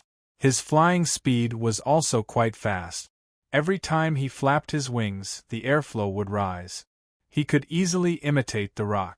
The feeling of flying was very relaxing, and he could see the vast forest. This great dragon armor is really a treasure. I didn't waste so much heavenly dew to evolve it. It's a pity that it's just an external object, and it doesn't benefit my cultivation. Although Gu Chensha was intoxicated by the great dragon armor's abilities, he was also constantly on guard against being bewitched by external objects. He flew into the air and observed the terrain of the mountains, rivers, and forests more clearly. He saw that the surrounding mountains were chaotic, and the airflow was stagnant or dissipated. There was no order at all. This kind of terrain was called barren mountains and unruly rivers. If people lived in this area, there would be generations of stupid and uncouth people. The mountains have the mountain chi, the earth has the earth will, and the water has the water spirit. The combination of all things is really amazing. Under Yiming's guidance and his own hard work, he had learned a lot. However, he had never stood in the air and looked down at the mountains and rivers like this. Now that he was hovering in the air, he saw the mountains within a radius of several hundred miles. He calculated in his mind and felt the spirit waves, and he had a deeper understanding of the Tao of Feng Shui and the Tao of the unity of heaven and earth. In his mind, he could almost see the spirit chi tumbling in the vast void. It could descend and enter his body at any time as he breathed. He touched the edge of the Tao realm again. However, he still couldn't break through. He lacked the true meaning of success when the time was right. Feeling that he had cultivated enough, he slowly descended and entered the spirit-gathering formation again. At this time, he saw that the three incenses hadn't rested, but were discussing in low voices. "What are you talking about?" Gu Chensha walked over and wanted to chat with the three incenses. They were Lu Baiyue's people. Although they said they were assisting him, they were actually gathering information and monitoring him. However, they could spy on Lu Baiyue's background. Through these days of observation, he realized that the three of them were extremely strong. They weren't even weaker than him, and they could break through to the Tao realm at any time. The key was that the three of them were cultivating in harmony with each other, somewhat similar to the 5 seasons swordsmanship. The three of them were also 1 in a million. Si Xiang stood up and bowed. Your Highness, we are discussing how to fight, contact the princess, and help each other. Oh? Did you manage to contact the princess? Gu Chensha hurriedly asked. Lu Baiyue's information was crucial. Yes, Si Xiang said. The princess has led troops to conquer a barbarian tribe of tens of thousands of people. Right now, they are reducing the people of that tribe to slaves and domesticating them. They are building cities on the spot and advancing step by step. Conquer the tribe and push forward. Gu Chensha was slightly shocked. The barbarians are the hardest to tame. Even if they are reduced to slaves, they will still rebel. This is a lesson that has been taught since ancient times. Is Countess Yuefu not afraid of rebellion? The war between the demons and the barbarians had lasted for tens of thousands of years.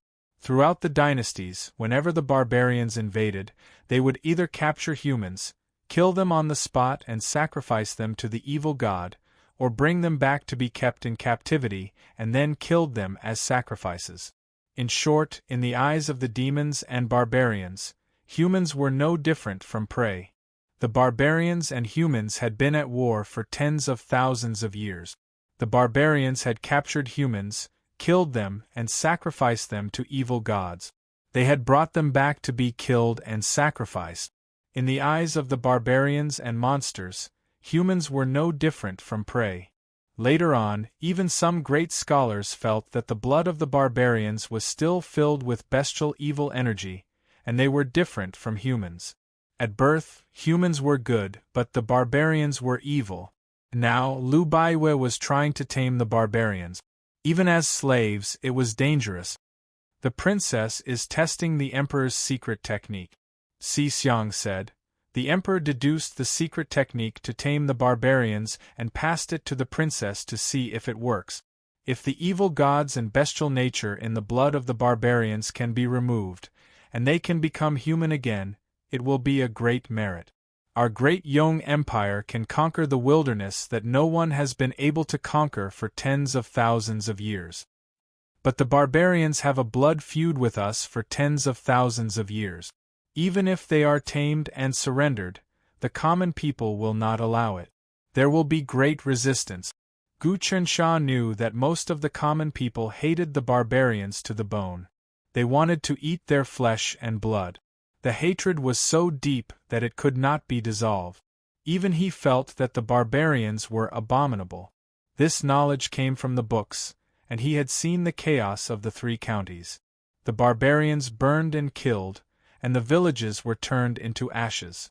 The old, children, and women were beheaded, skinned, and sacrificed on the altar. The emperor said that this is a matter of thousands of generations. First, the barbarians will be reduced to slaves.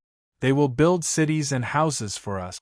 After the construction is finished, we will start to settle accounts and let them report each other.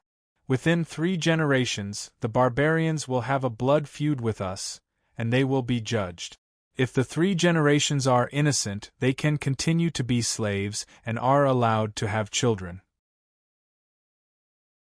Then the next 5 generations will continue to be slaves. If the 5 generations are loyal and have no misdeeds, they can become untouchables. After another 5 generations, if they have no misdeeds and have made contributions, they can become common people. Si Xiang revealed the plan that Lu Baiyue was going to carry out. This is really a matter of thousands of years. Taming them generation by generation can remove their bestial nature. Gu Chensha thought about it. This was a huge matter 10 generations later, so there was no rush. Also, how are the other princes progressing? I am not well informed, but all of you have secret channels to exchange news. Your Highness, all the princes have gained something. Among them, the 7th prince has gained the most. He has already broken through a large barbarian tribe with a population of 300,000. He has captured 10 barbarian marshals and an oracle. He has also wounded the barbarian King Wu La and forced him to escape. All the barbarians were reduced to slaves, and they started to build houses and cities. At the same time, the seventh prince gave orders to call for experts to settle down. Those who were strong were given slaves, houses, and riches. Large amounts of people from the martial world and nobles are all heading over. Their power is getting bigger and bigger.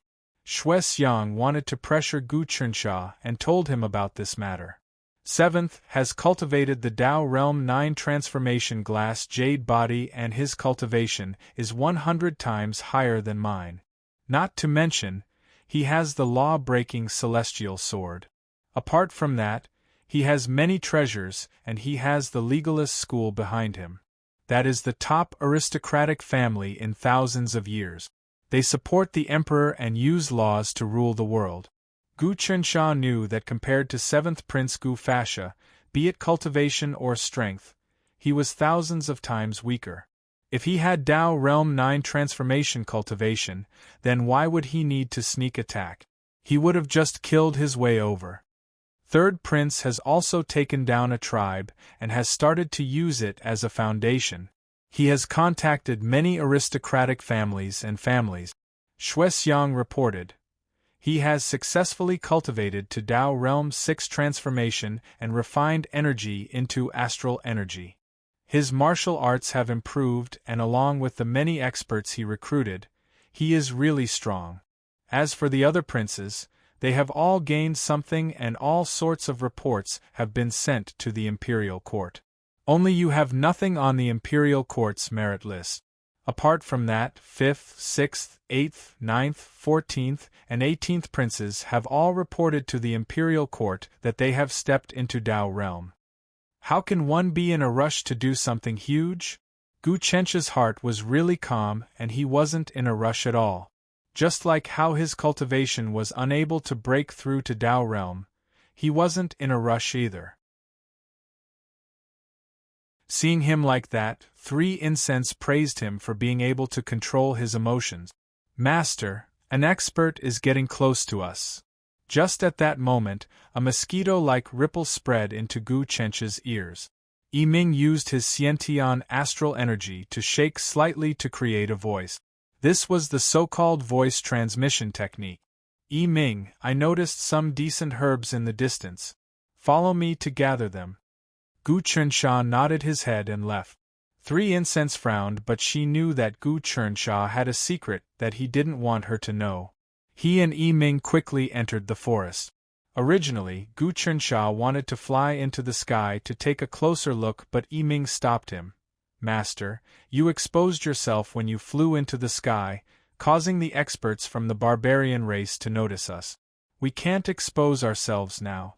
We can see clearly from the sky, but we can easily become targets on the ground. What expert is it? Gu Qinsha wasn't worried. For Yiming to notice him, that person's cultivation was definitely below Yiming's. It is the barbarian race's shadow priest.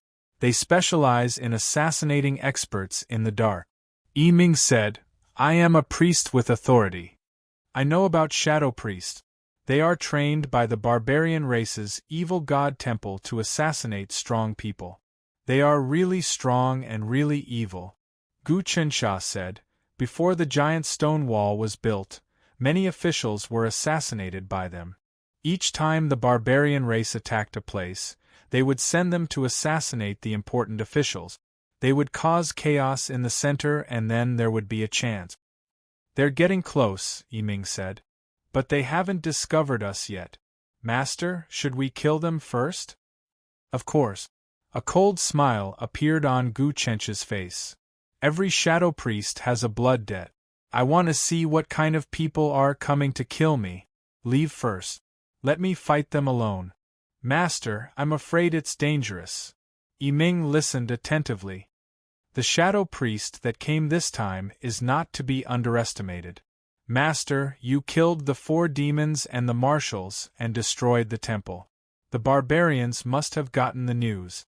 The shadow priest that came to assassinate you is definitely above the level of a marshal. Don't worry. I have the great dragon armor. It won't be easy to break through my defenses. Fighting experts right now will be very beneficial to my cultivation. Gu Chernsha looked around, but didn't see anything. Besides, you can hide in the shadows and catch them off guard. When I call you out, make your move.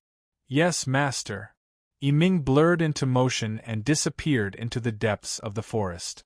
Gu Chernsha wandered around, pretending to pick herbs. It had to be said that there were a lot of herbs in the wildlands. Just by casually looking around, he managed to find a few very old and precious herbs that would have been worth thousands of gold. Of course, this was the depths of the forest. Even someone in the first or second transformation of the Tao realm wouldn't necessarily be able to defend against the poisonous insects and wild beasts. Just as he was pretending to pick herbs, a shadow appeared from the depths of the forest. That shadow was a few hundred paces away from him, and it lightly tapped him. A surge of energy that was as sharp as a bolt of lightning shot over. The speed of the attack was several times faster than an arrow. It moved at will, and no one could react at all. Even Gu Chernsha was unable to dodge, and his chest was hit by the force of the attack. Bang!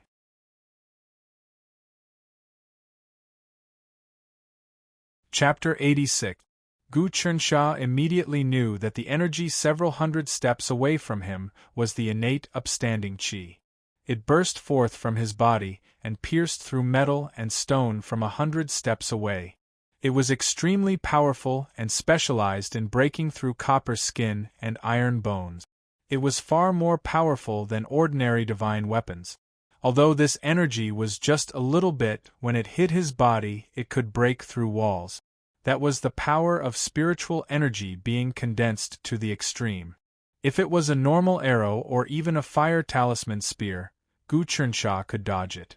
However, Xiantian earth energy shot out from his heart, and with his current cultivation, he couldn't dodge it at all. That day in the temple, he was instantly wrapped up by Yiming. If he hadn't used the ocean-splitting lightning seed, he would have died. The great dragon armor wriggled and dissipated the impact of the Xiantian earth energy. However, he still felt the destructive power within. Without the great dragon armor's defense, his body would have been ripped apart. This Xiantian earth energy could break the horned dragon armor. Even the horned dragon armor wouldn't be able to block it. The moment he stabilized himself and wanted to see who it was, there was a slicing sound as the energy landed on his body and smashed him into the air once more. This is Tao Realm 6 transformation, not 7. He was smacked into the air and his vital energy surged. He could tell that the person who attacked him was only at Tao Realm Transformation 6 and not at leaving the ground soaring into the sky. This was because when the energy struck his body, it dissipated and didn't retract. If it was 7 transformation, the Xiantian earth energy would turn into a rope or a ball to wrap him up. Even the great dragon armor wouldn't be able to break free. Change. In midair, Gu Chernsha activated the great dragon armor. The scales on his back formed wings, and he wanted to fly higher to escape the range of the Xiantian earth energy. Although the Xiantian earth energy was strong, it had a weakness. The biggest weakness was distance. Ordinary experts would only be able to move from 100 to several hundred steps. Once this distance was exceeded, the stellar energy released by the attack would weaken and eventually dissipate in the air. However, tyrannical experts would be able to move from 1,000 steps to several thousand steps. Apart from that, there was also the number of attacks. Xiantian earth energy attacks consumed a lot of true essence. If it was someone who had just stepped into the 6th transformation of Tao Realm, after attacking a few to 10 times, their earth energy would be used up, and they would need to absorb spiritual energy once more to compress it into astral energy and turn it into Xiantian. That would take a few days. Even those with vigorous stellar energy would run out after a few dozen to 100 attacks. However, Gu Chernsha had his own plans for dealing with such a person. He would rely on the great dragon armor to block his Xiantian astral energy, and then wait until he ran out of energy before making his next move. Of course, even if the other party's stellar energy was exhausted, the other party's physical martial arts were still far superior to his. However, sparring with experts could stimulate his potential and make him more proficient in martial arts. Boom, boom, boom. Just as he was about to fly up into the air to evade the Xiantian Empyrean Qi attack, a few more blasts of energy shot toward him. The great dragon armor shrank violently, and its scales squirmed, unable to form wings.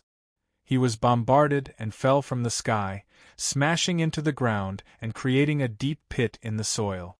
At that moment, a person appeared beside the deep pit. He wore a leather robe and a large cloak, and he held a bone staff in his hand. He looked thin, but he had a well-tempered diamond body. This person's eyes were dark green, and it was as if there were ghostly flames flickering in them.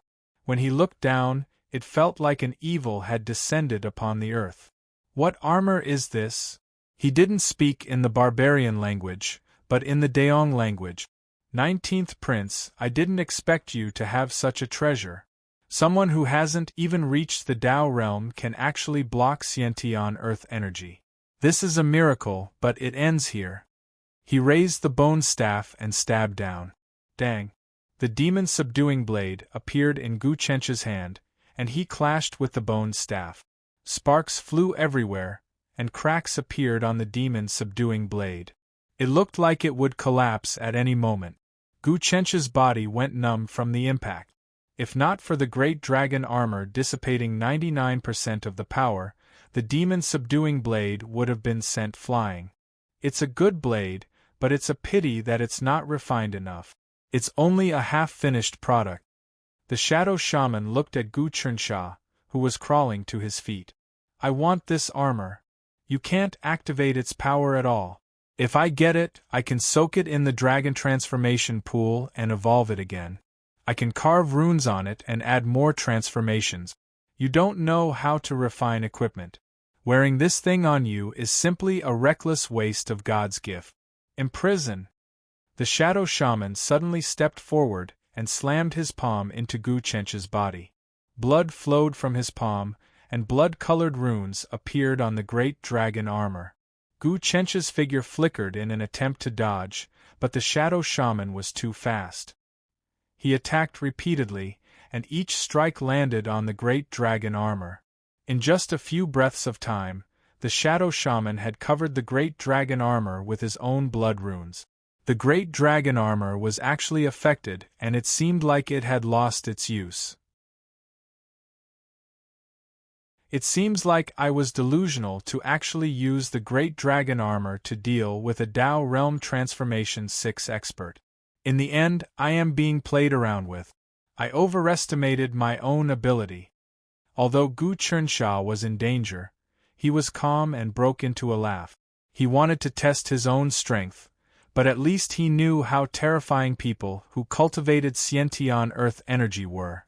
This was a lesson for him. Moreover, he had predicted that he would fail. "Yi Ming!" he hollered. So, Yi Ming appeared behind the shadow shaman. He opened his fingers and smashed down.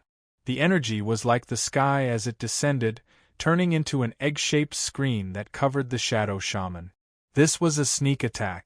Yi Ming's realm was higher than the shadow shaman's, and along with the element of surprise, he was able to instantly suppress him. "Maha Prison! You are God Maha's envoy, so why are you helping this prince?" The shadow shaman hollered. He wanted to use his Xiantian earth energy to break through, but Yi Ming was familiar with the shadow shaman's skills. The earth energy turned into needles and drilled into his 7 orifices, locking his insides such that he couldn't move at all. "Master, his cultivation is really high and he has many tricks up his sleeves. If I wasn't familiar with his tricks and used the Maha Prison Demon locking technique to lock the core energy whirlpool in his Dantian, he would have been able to escape from me."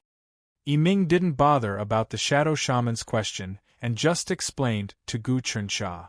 "This shadow shaman is really strong to actually be able to break my great dragon armor." Gu Chernxia felt the blood seeping into the armor.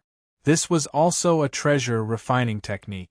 This great dragon armor was refined by Master. Master's realm is low, so if you face someone who is much stronger and knows how to refine treasures, they will snatch it away.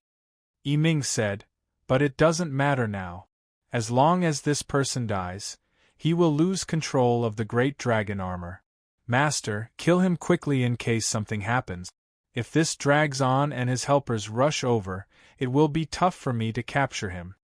The shadow shaman struggled violently under the pressure of Yiming's energy. Gu Chunsha picked up the devil-subduing blade and stabbed it at the shadow shaman's eyes. He knew that even if the shadow shaman had copper skin and iron bones, his eyes were still fragile and could be easily injured by divine weapons. Clang! The shadow shaman closed his eyes. The devil-subduing blade stabbed into his eyelids, creating a series of sparks. Although Yiming could use his energy to destroy the shadow shaman's dantian from the inside, this person had to be killed by Gu Chunsha before he could be sacrificed to the heavens. Master, drip the heavenly dew on the devil-subduing blade, and it'll become exceptionally sharp. I'll use a secret art to destroy his dantian. His body will be at its weakest in an instant, but it'll still be able to break his defense, Yiming said. Gu Chunsha quickly took out the remaining heavenly dew and dripped it on the devil-subduing blade. In an instant, the damaged weapon shone with resplendent light as it rapidly repaired itself.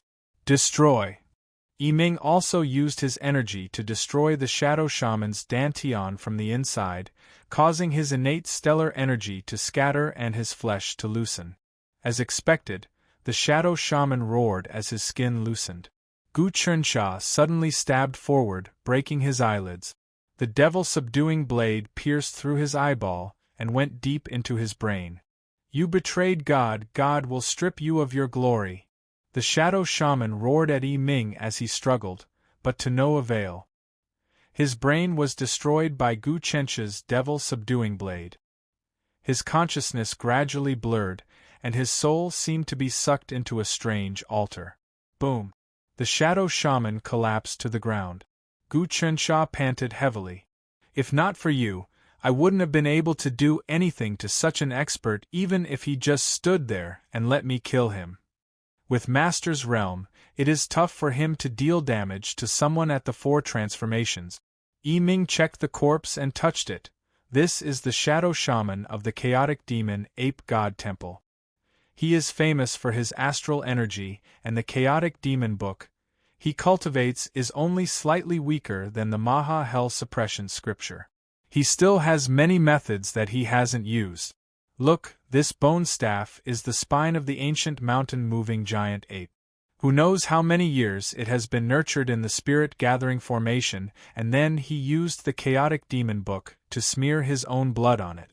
After at least 60 years, it has pretty much become one with his body and is used to store Xiantian astral energy. When facing enemies, he can use several times more astral energy. He hasn't activated this treasure, and if he did, it would be tough for me to deal with him.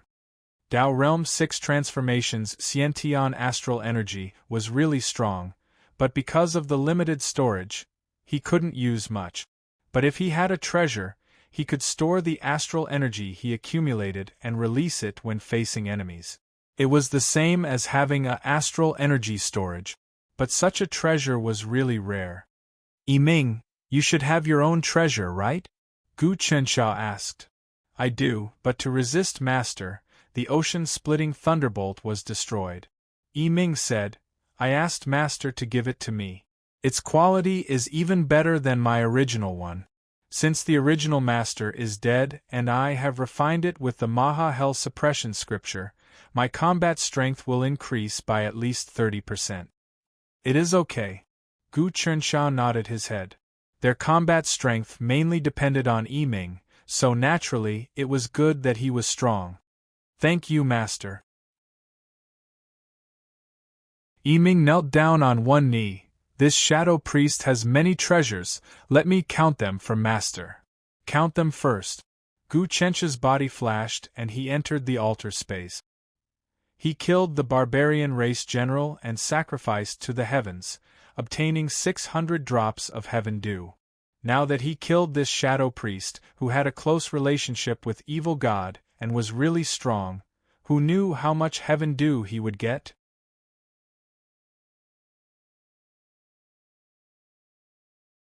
Chapter 87. As long as there was heavenly dew, treasures, weapons, armors, and other things that could withstand the corrosion of time could be upgraded endlessly.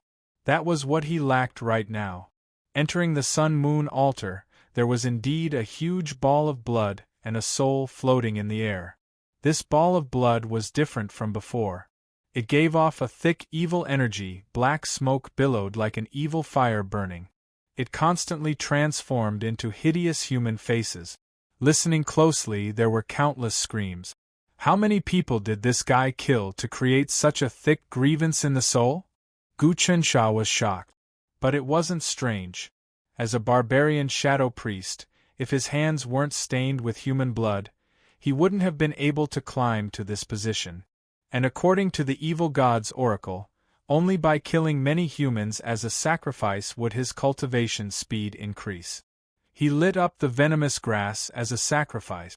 Instantly, heavenly dew fell like rain. There were a total of 3,000 drops. What a bountiful harvest! Gu Chensha stored the heavenly dew into the gourd before exiting the altar. He saw Yi Ming strip the shadow priest's items. Within the robe was a leather pouch filled with fresh blood. It was abnormally heavy, but the blood didn't solidify. It was like molten golden liquid that flowed. Within the blood, there were many tadpole-like runes that flickered and flickered, emitting a blazing aura. Congratulations, Master.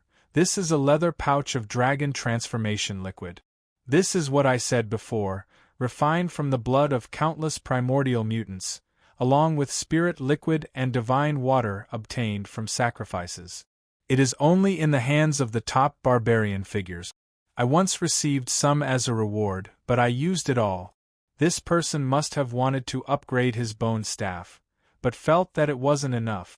Coincidentally, he received an order to assassinate Master, so he came.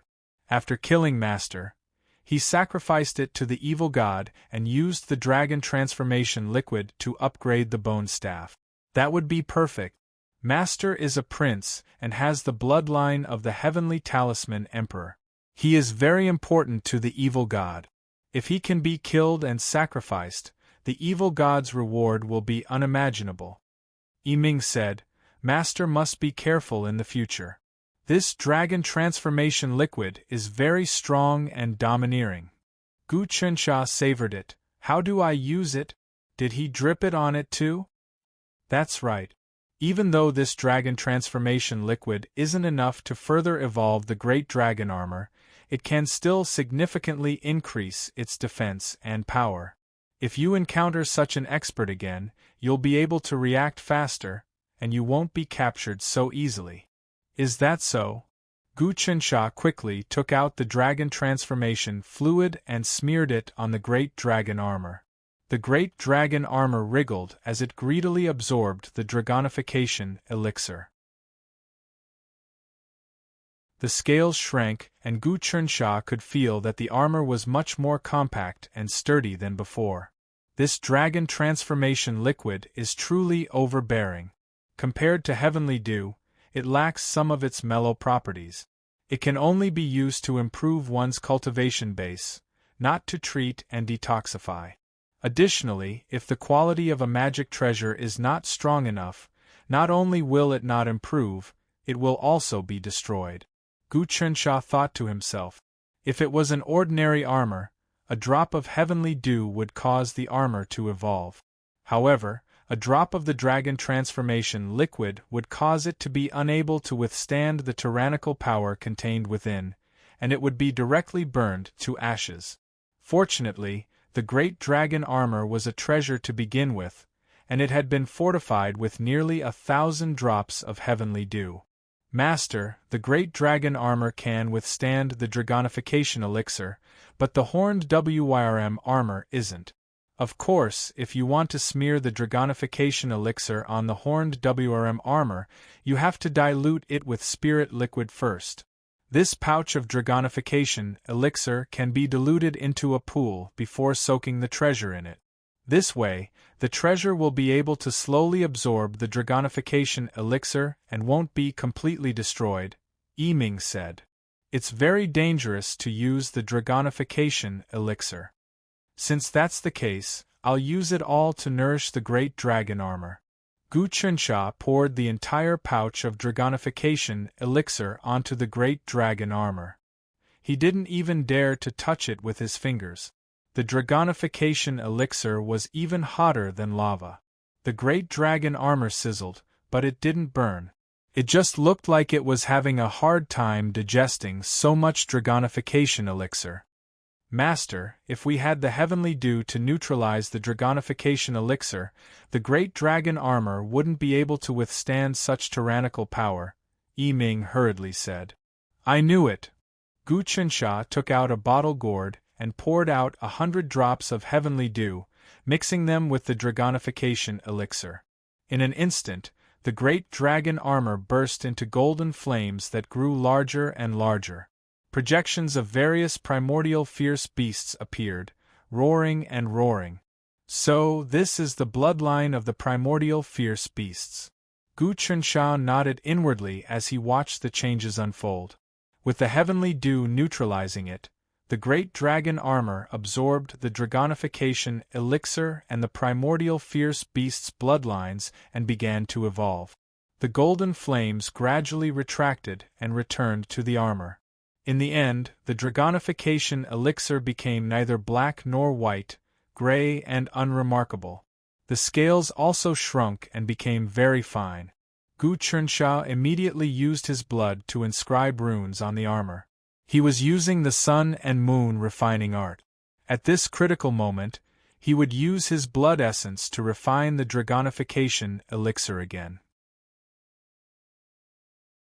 The great dragon armor would become more connected to him, and he would be able to use it as he pleased in the future. In truth, if he did this many times, he could make the Dragonification elixir a part of him, and no one would be able to take it away. However, he was still in the process of establishing his Tao foundation, so he couldn't use too much blood essence. In the end, the Dragonification elixir turned into a thin belt that was gray and indistinguishable from black and white. This is the color of primal chaos, Yiming said. After absorbing the Dragonification elixir and the heavenly dew, the Dragonification elixir's potential has risen once more. Many primordial fierce beasts' bloodlines have been absorbed, and after a period of digesting and assimilating them, it has gained the aura of a king.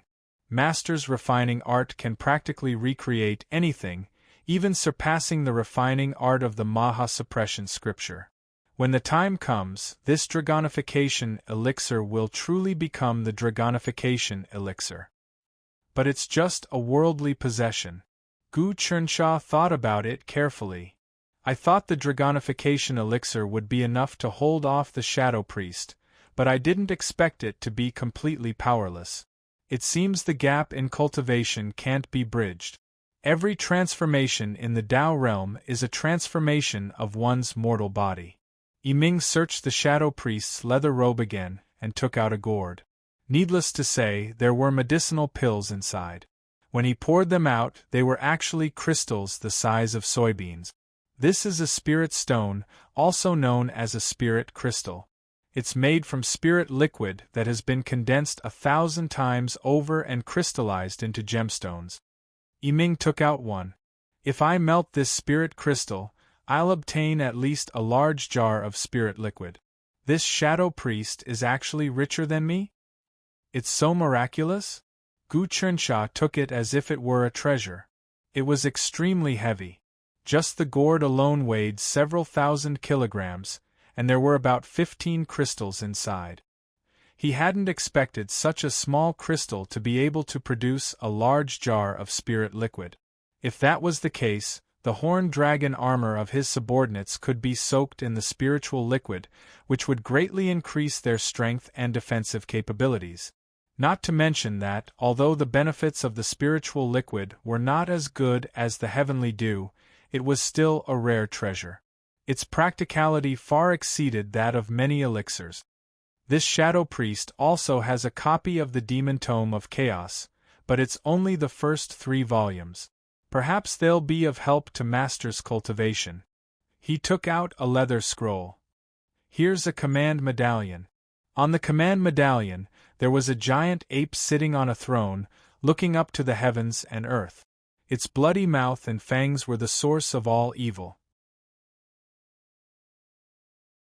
Below the command medallion, there was a small word, shadow, in barbaric language. This is his token to enter the divine temple. It represents his status, and it's quite high. In the future, if Master wants to sneak into the divine temple, it'll be of great use. All you have to do is wrap yourself up and show the token. Shadow priests are hidden in the darkness, and no one can see their faces. Gu Chunsha took the command medallion and placed it in the altar space. He then flipped open the Demon Tome of Chaos. All kinds of martial arts came into view. The moves were powerful and imposing, but also cruel. The chi was refined in a unique way, and the meridians were mysterious. It really is a demonic tome. The martial arts in it are truly unique. Gu Chunsha had cultivated the Son of Heaven's investiture of gods before, so he was able to see through other martial arts much more clearly than the average person. He memorized and pondered a little in his mind, and the martial arts in this ancient manual began to brew, calculate, and comprehend by analogy. He verified it with the giant miracle power, and thus gained even more martial arts experience. Using the Son of Heaven's God bestowment art as the foundation, he had studied the art of the Great Spirit God, the Scripture of Hell Suppression, and the Demon Tome of Chaos. All of them were peerless martial arts. The more he studied, the more he felt his horizons widened. Seeing that Gu Chunsha was engrossed in it, Yiming said, "Master, let's go back. I'm afraid the Shadow Priest will attack us again. We might be able to stop him, but our subordinates might not be able to. Come on, let's go back." Gu Chunsha put away the Demon Tome and unfurled the great dragon armor. Swish! In just a breath's time, the great dragon armor covered him from head to toe.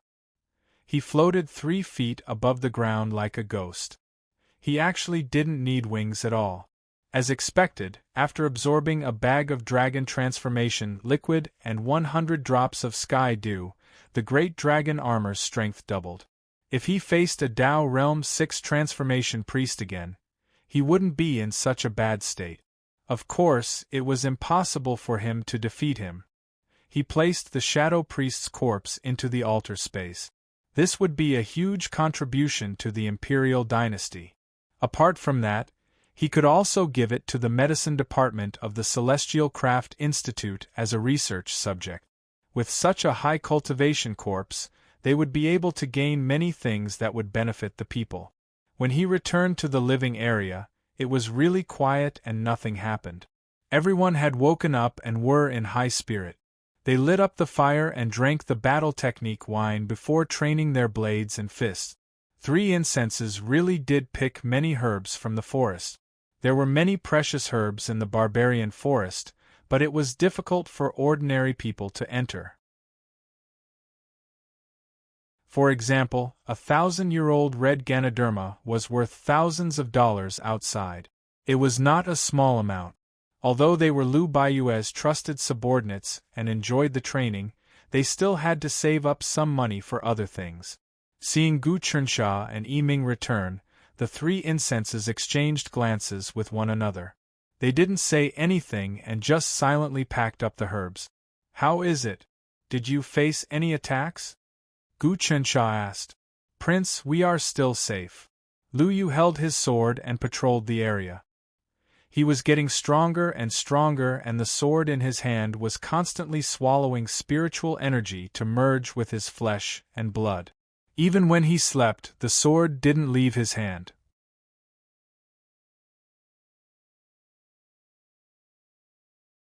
Chapter 88. In the span of 20 breaths, all the warriors were ready, and they had the temperament of an elite soldier. They had consumed the tiger wolf pellet, and not only did they have immense strength, they also had the courage of tigers and wolves. In the past, they had taken the blood-strengthening pellet every day, which was a treatment only the descendants of the noble families could enjoy. Furthermore, they had received guidance from experts like Yi Ming, and their cultivation had improved by leaps and bounds. "Your Highness, should we destroy the spirit-gathering formation here?" Zhao Yang asked. "If we don't destroy it, I'm afraid it will reveal our whereabouts." "Good thinking, then let's destroy it." Gu Qinsha nodded. Everyone immediately destroyed the mounds and pulled out the wooden stakes. Immediately, the magnetic field became chaotic, and the spiritual qi disappeared. So, everyone began to march according to the route in the forest. Along the way, they did not stop. There were no days or nights, and after marching for half a month, they finally arrived at the location indicated on the map. This was half a month earlier than the original plan. "We're finally here." Gu Qinsha saw that they were surrounded by huge mountains that pierced the clouds. There was no sign of human habitation, and it was truly a place far away from the mortal world. However, this was not a barren land. The mountains were interconnected like a long snake, and like the back of a tortoise, there were crouching tigers and hidden dragons.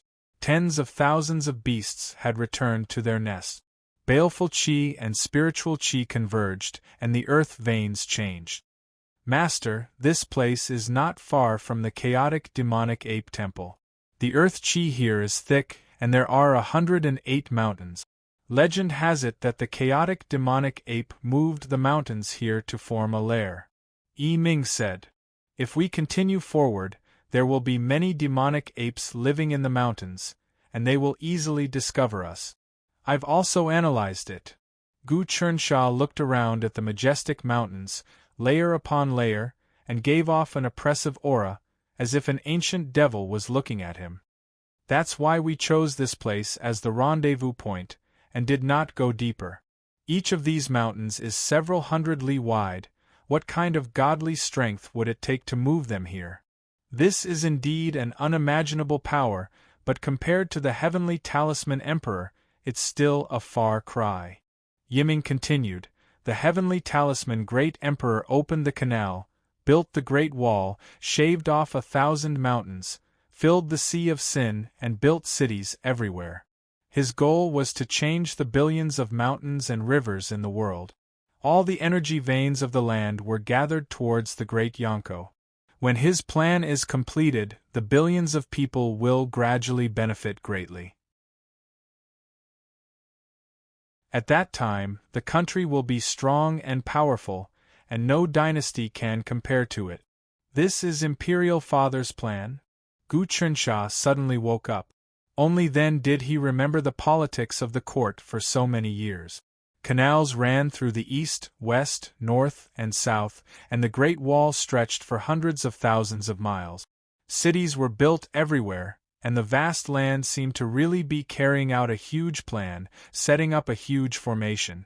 In the past, he didn't know anything about formations, magnetic fields, or spirit energy fluctuations. But now that he was comprehending them, he realized that the heavenly talisman emperor truly wanted to transform the entire world into a grand formation. This was something that no one had been able to do since ancient times. But this was a good thing, as it was a foundation that would last for generations to come. Following the construction of the court, the provinces, prefectures, and counties were getting better and better. The weather was good, the crops were plentiful, and the livestock were flourishing. Moreover, the population had increased tremendously in the past decade, and there were very few diseases and plagues. In the past, there would be plagues every few years, and wherever they went, cities would be wiped out. Everywhere, people would turn pale at the mention of plagues. But in the 14 years of the Heavenly Talisman dynasty, there wasn't a single plague. In these years, there seemed to be a large number of talents surging out from the people. After thinking about it carefully, Gu Qinsha's heart opened up again. Looking at the billions of people in the world, He seemed to have some understanding of the heavenly talisman emperor's way of thinking and actions, twisting the heaven and earth, changing the heaven and earth, and all living beings were of one heart. He cultivated the Son of Heaven's God bestowment art, which was originally to control the Tao of the Son of Heaven, to protect and nourish the people. Now that he was enlightened by Yi Ming, he started to think about the way of ruling a country, and he had a unique understanding of cultivation. The actions of the heavenly talisman emperor were the true masters of the Tao of the Son of Heaven. Have Long Yun and the cold jade dew arrived? Gu Qinsha woke up from his thoughts and looked around. Could it be that our speed is too fast? That shouldn't be the case. Their overall strength is much stronger than mine, and all their subordinates are martial masters. There are even Tao realm experts. Although they don't have the horned dragon armor, I don't believe that they can't take out the same treasures after so many years. In his team, the only trump card was Yi Ming. Other than that, they were still very weak, and there wasn't even a single Tao realm expert. Prince, we can't advance rashly now. Otherwise, the devil monkeys will cause us to suffer heavy losses. 3 incenses heard the monkeys' cries from afar and knew that it was impossible to advance any further. Forget it, you guys should just wait here. Gu Qinsha thought for a while. Yi Ming, you stay here and guard. I will go into the forest and look around the temple to see if there is a chance to enter. Prince, it's too dangerous for you to go alone, Lu Yu and the other 4 hurriedly said. I have a way to protect myself. If we go together, we will definitely be trapped. Gu Qinsha waved his hand. There's no time to lose. We haven't made any contributions for half a month, and the other princes are progressing fast. If we delay any longer, the situation will only get worse. Yes. The 5 of them didn't say anything else and obeyed the order. 3 incenses didn't have any suggestions. They guessed that Gu Qinsha definitely had a trump card. Immediately, Gu Qinsha's body flickered and he went deeper into the mountain. When there was no one else in the mountain, he quickly covered himself with the great dragon armor and took out the leather robe that he had used to kill the shadow priest. He put it on the armor and hung the token on his waist. Then, he started walking quickly. He walked forward for a few hundred miles and felt the rustling of the forest around him, as if there were many demons leaping and watching him. He looked carefully and found that there were indeed groups of apes building their nests on the trees that were as tall as 1,000 feet and patrolling around. These apes were completely different from ordinary monkeys. Their bodies were dark red, and they had horns on their heads. They looked ferocious and ferocious. They leaped from tree to tree and moved as if they were flying. Their claws had sharp hooks. Sometimes he could even see them hiding in the leaves and leaping up to catch birds that were gliding over the treetop. After tearing them apart, they feasted on them. There were even some apes that had hunted tigers, leopards, and large snakes from God knows where. They caught them on the trees and ate them with relish. Other than that, they also ate centipedes, scorpions, and all kinds of poisonous creatures. These apes were like demons from hell. Some of them even grew wings and could glide in the sky for a short period of time. They had evolved into winged demonic ape. Any large creatures that entered this area would be divided and eaten by the demonic apes that covered the mountains and plains. Even experts would be discovered. But when Gu Qinsha revealed the token, the demonic apes all avoided it. Some of the apes on the trees even knelt down, knowing that it was a priest of the temple and couldn't be blasphemed. There was an aura on the token. It was the aura of the chaotic demonic ape, the ancestor of the demonic ape. If I hadn't killed the shadow priest and obtained his token, it would have been troublesome for me to enter this area. These demonic apes seemed to have powerful characters. As he walked, he sensed that there were houses built by apes on the treetops that were thousands of years old. Although they were simple and crude, they exuded the domineering aura of a king. Inside the houses, there was the indistinct shadow of a giant ape. It breathed in and out, and its aura surged. It was definitely the overlord of the demonic apes. Gu Chensha knew that he wasn't their match at all. He didn't cause trouble and walked silently. After walking for a day and a night, he passed through several mountains. Suddenly, the view before him widened, and a large plain appeared in the embrace of the mountains. This plain was hundreds of li wide and looked extremely vast from afar. The mountains pressed down on the earth veins, and the magnetic field pierced through the void. One could even see with the naked eye that the spiritual energy clouds were gathered in the huge temple at the center of the plain. This was a true grand spell formation. The most eye-catching thing about the temple was the statue of a gigantic demonic ape sitting on a throne. Thousands of beasts gathered beneath its feet, and a dragon circled behind it. The ape waved its hands, blocking out the sun and covering the sky. It was even taller than the mountains. This was the statue of the chaotic demonic ape. The temple was even larger than the imperial palace, and looked resplendent and magnificent. There was a city surrounding the temple, where the barbarian nobles lived. The houses were tall and spacious, and were all made of stone. There was a large road leading out of the mountains, and an endless stream of barbarian nobles came to pay their respects. The chaotic demonic ape temple uses this as a sign of loyalty. Hundreds of thousands of tribes, big and small, and hundreds of millions of barbarians, all of whom worship the chaotic demonic ape. Gu Chensha already had a plan. The experts in this temple are as numerous as the clouds, and I can't occupy it. My plan is to sneak in and steal, then expand my influence. The other princes are all powerful, and I can't compare to them. This is the only path I can take. From all sorts of information and the words of Yi Ming, he already knew the strength of the chaotic demonic ape temple. Even with Long Yun and the Frost Jade Dew, it was like trying to smash a rock with an egg. But if he didn't show any results, it would be hard for him to answer to the imperial court. Under normal circumstances, no matter how powerful a character was, it would be hard for him to sneak into the temple to steal because the chaotic demonic ape temple would know about it. But now that the barbarian evil gods were under the control of the heavenly talisman sovereign, it was the best time to do so. The barbarians have plundered so much wealth and killed so many commoners in the past 10,000 years. This time, I'm going to get back some interest. Gu Chensha came out from the mountain and followed the small path to the main road. On the small path beside the forest, there were many fully armored barbarian temple knights patrolling back and forth. They were tall and burly, holding sharp weapons in their hands. Even the slightest movement would not be missed. Seeing the commotion in the forest, and someone walking out, the temple knights gathered. But when they saw Gu Chensha, who was wearing a leather cloak and had a token hanging from his waist, they all bowed and made way for him, not daring to say anything. The shadow priest didn't reveal his true face, and his actions were mysterious and strange. In the barbarian temple, he was a synonym for terror.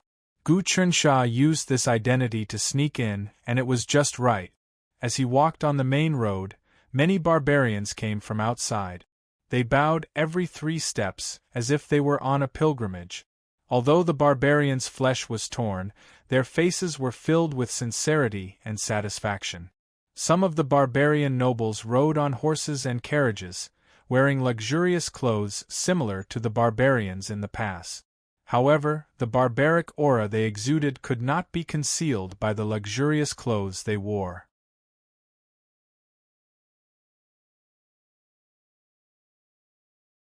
Chapter 89. In the barbarian race, priests, nobles, commoners, and slaves had a strict hierarchy. The lower had to obey the higher-up. The priests represented the power of gods and nobles represented the power of kings.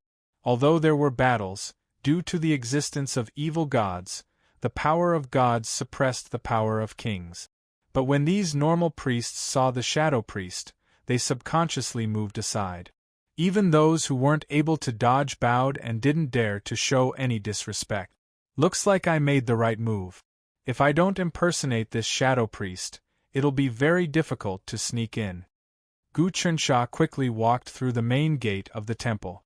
No one dared to stop him, and he walked straight in.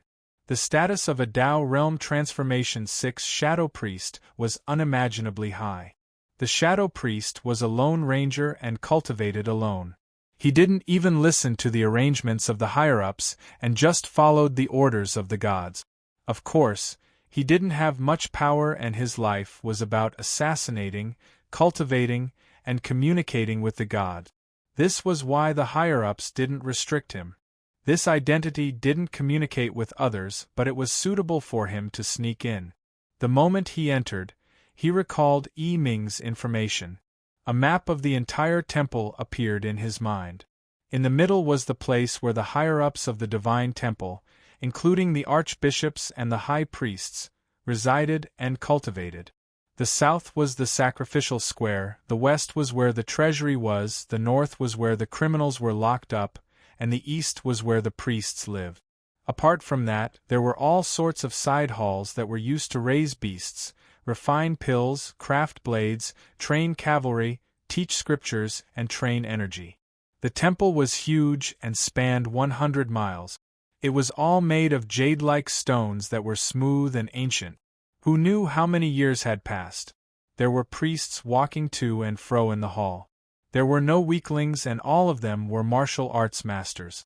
Sometimes one would see priests who were at the first or second transformation of Tao realm.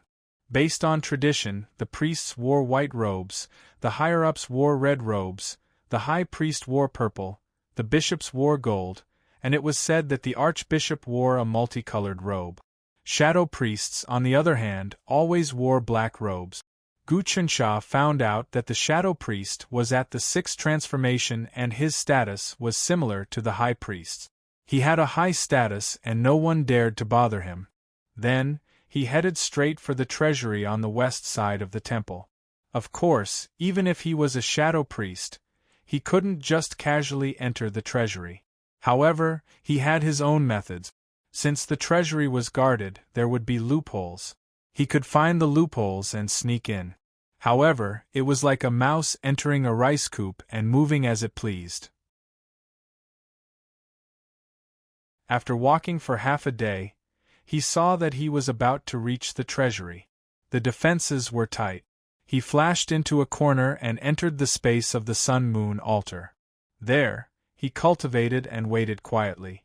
The patrolling guards came in waves, seemingly endless, not giving anyone any chance at all. Gu Chunxia was also very patient. He observed and cultivated on the sun-moon sacrificial altar. He could see the situation outside clearly, but others couldn't see or touch him. This feeling was extremely mystical. The faint radiance of the sun-moon sacrificial altar shone down and seeped into his body. Cultivating the Son of Heaven's investiture art was twice the result with half the effort. He practiced all kinds of fist techniques and comprehended the scripture of hell suppression and the chaotic world demon tome. Good and evil combined as one, his blood energy circulated endlessly. Just like that, he cultivated for a few hours. The guards near the treasury finally began to change. Some of the guards slowly retreated, while others came in from the outside. Taking advantage of this opportunity, he left the space of the sun-moon sacrificial altar and advanced as fast as he could. He only stopped when he encountered another wave of guards. Just like that, he would hide whenever he encountered someone. When there was no one around, he would appear and advance. 2 days later, he was close to the treasury. There wasn't just one treasury in the sun-moon sacrificial altar. There were weapons, armors, medicinal pills, magical treasures, secret manuals, all sorts of things. He wasn't in a hurry. He hid and observed the patterns. He noticed that over the past 2 days, there were also priests carrying boxes in from the outside and storing the treasures in the treasury. Other than that, there were also priests who were ordered to take out top-quality weapons, armors, and other items from the treasury. With his previous experience, Gu Chunxia had become a habitual thief. The space of the sun-moon sacrificial altar was like a divine artifact. No one could detect him. On top of that, after the great dragon armor absorbed the dragonification elixir, it floated silently in the air like a ghost. This made it even easier for him to move. He could even fly to the top of the hall and hide. He had many opportunities to enter the treasury, but he didn't dare to act rashly. That was because he realized that these treasury didn't contain top-notch treasures. What he needed now wasn't treasures, weapons, and medicinal pills, but items that could rapidly raise his strength. For example, the dragonification elixir and spirit crystals.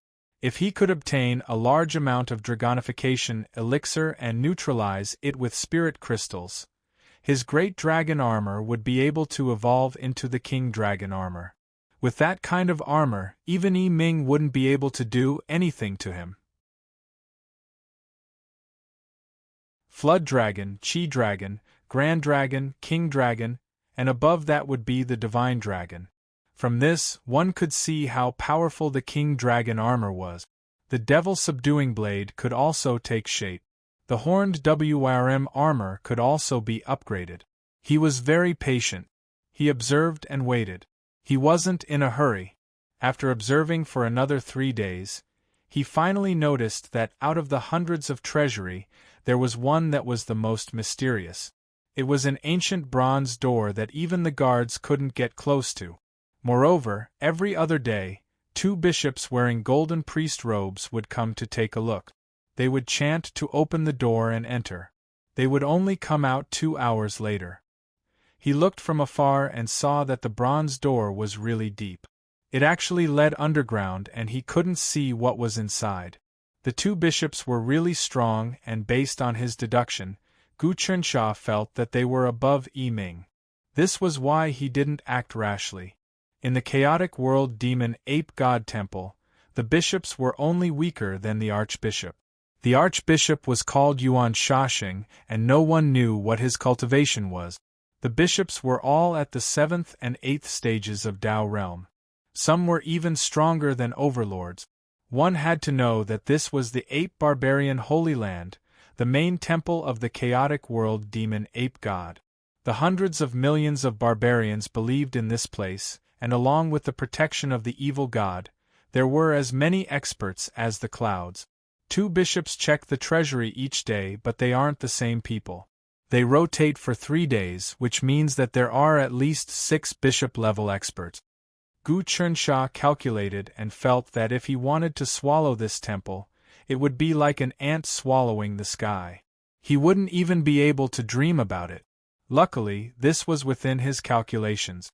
Even if he couldn't swallow this place, he would steal treasures to increase his strength. He would cause chaos here and people would feel uneasy. If he could, then he would bring people to take advantage of the situation. If not, then he would leave and return to the border to learn from the other princes. The 2 bishops went in to check, and the door was not closed. I can take the opportunity to go in and then hide again. However, I have to control the time and speed. Gu Chunxia secretly calculated, but he was not in a hurry. On the 4th day, he still observed and didn't attack. He just cultivated quietly. During these few days of cultivation, he comprehended the mysteries of the sun and moon altar. He also sorted out his martial arts, and his foundations became stronger and stronger. Ever since he came out of the capital city, he almost didn't cultivate properly. He was fighting every day and accumulated a lot of experience, but he didn't have time to digest it. First, he fought the black demon bat, killed the Yin-Yang scholar, killed the 100 Poisons Taoist and the Blood Soul sect leader among thousands of barbarian cavalry, then met the Xian dynasty's royal family, Chun family, obtained the untrustworthy mind-snatching talisman, went to the Peach County Temple to subdue the oracle, and made him a slave, Yi Ming. He carefully sorted out this series of events during these few days of boredom, to see where he did wrong and where he did right. This way, his martial arts and his character could verify each other, making his soul and flesh even more ethereal.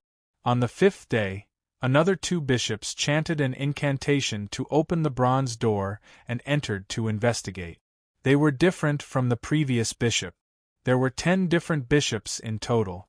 Just 2 of these 10 bishops would be able to kill Gu Chencha's team, including Yi Ming, more than 10 times over. Gu Chensha waited for them to enter before suddenly appearing and entering the bronze door.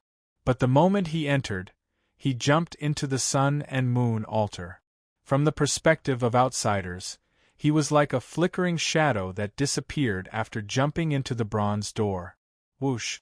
As expected, the moment he disappeared, a golden-robed bishop appeared in his place. He was the one who went in to investigate.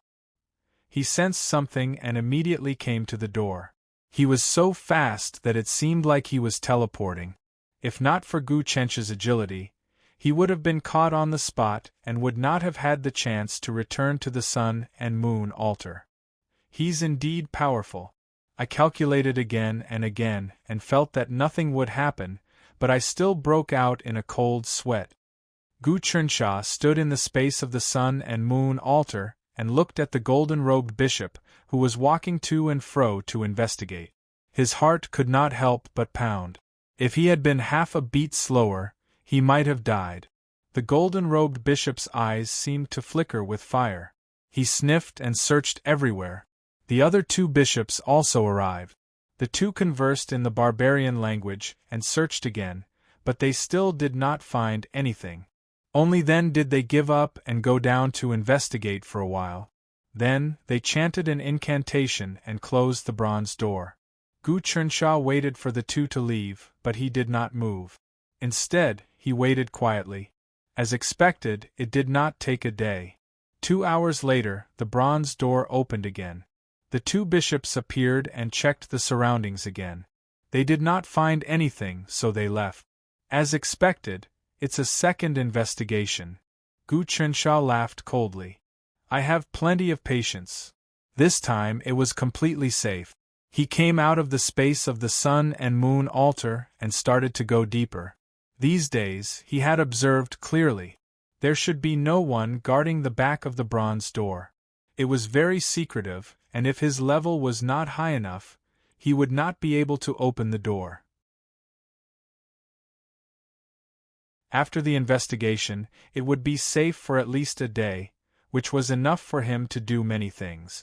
Landing on the ground, there was a bronze staircase. It went all the way down, forming a spiral staircase that went deep underground. He floated in the air and did not step on the ground. There might be some mechanism or alarm on the ground. The spiral staircase was very long. It went thousands of feet underground before the underground palace appeared. At the center of the underground palace was a pool made of bones. In the middle of the pool was roiling blood. It really is the dragon transformation fluid. Gu Chensha was overjoyed. I didn't come here for nothing. That is, in this pool of dragon transformation fluid, there was actually a small pagoda floating. This pagoda had 9 levels and was 1 foot tall. There were countless runes flashing on each level. It was not afraid of the tyrannical blazing power of the dragon transformation fluid at all. One must know that the dragon transformation fluid was brewed from the essence of countless prehistoric beasts' bloodlines, spiritual liquid, divine water, and all kinds of heavenly materials and earthly treasures. This was the wisdom of many evil gods. In order to let the barbarian race prosper, this fluid was no small matter. Not only was it difficult to refine, it also had the disadvantage of burning treasures. The more dragon transformation fluid there was, the stronger the blazing power would be. Could this be the dragon transformation pagoda that Yi Ming mentioned? But why is it so small? Could it be a model? Gu Chensha immediately went forward to see how he could collect the dragon transformation fluid here.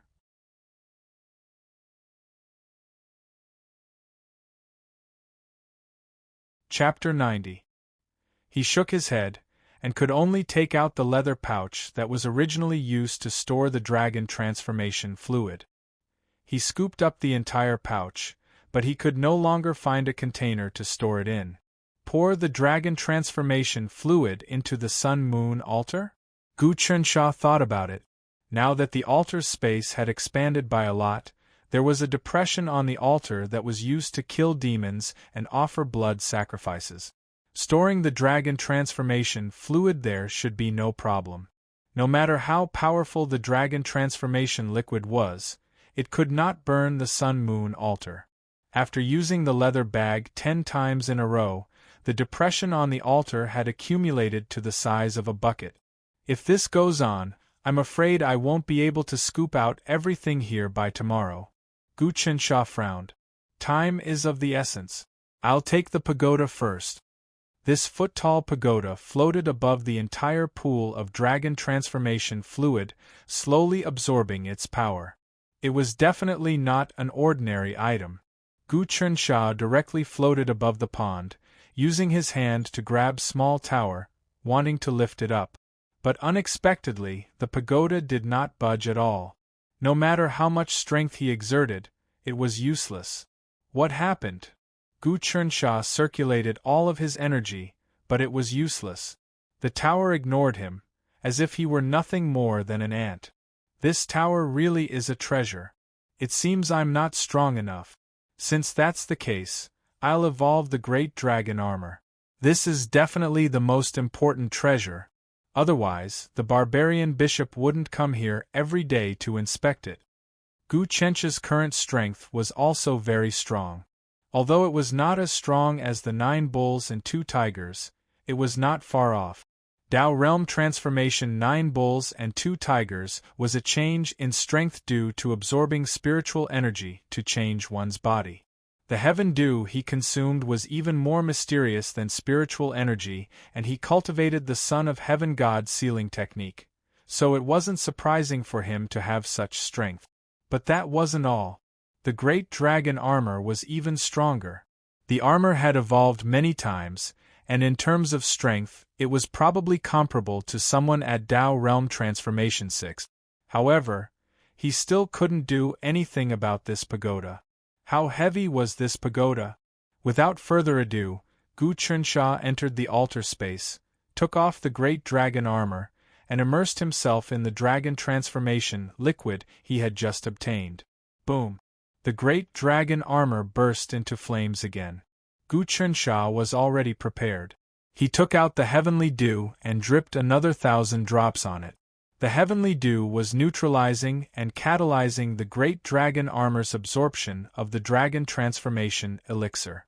Without the heavenly dew, the great dragon armor would have needed many years to slowly absorb it. However, the heavenly dew increased the great dragon armor's ability to absorb energy, and at the same time, changed its form. Of course, if he had enough heavenly dew, he wouldn't need the dragon transformation elixir at all. However, he didn't have enough heavenly dew. Even 3,000 drops wouldn't be enough for the great dragon armor to evolve. On top of that, even though the dragon transformation elixir was a little overbearing and difficult to absorb, it was still the best evolution elixir. Buzz buzz buzz. A bucket of dragon transforming liquid was completely absorbed. Gu Chunsha hurriedly scooped more water into his leather pouch and poured more water onto the great dragon armor. The great dragon armor greedily absorbed the water. After pouring more than 30 bags of water on it, the great dragon armor finally reached its limit, and it floated up once more. Without thinking, Gu Chunsha consumed his blood essence and used the sun and moon refining technique to refine the armor again. This time, the great dragon armor actually became transparent, almost as if it didn't exist. At the same time, its connection with Gu Chunsha grew even closer, and it moved according to his will. Put it on!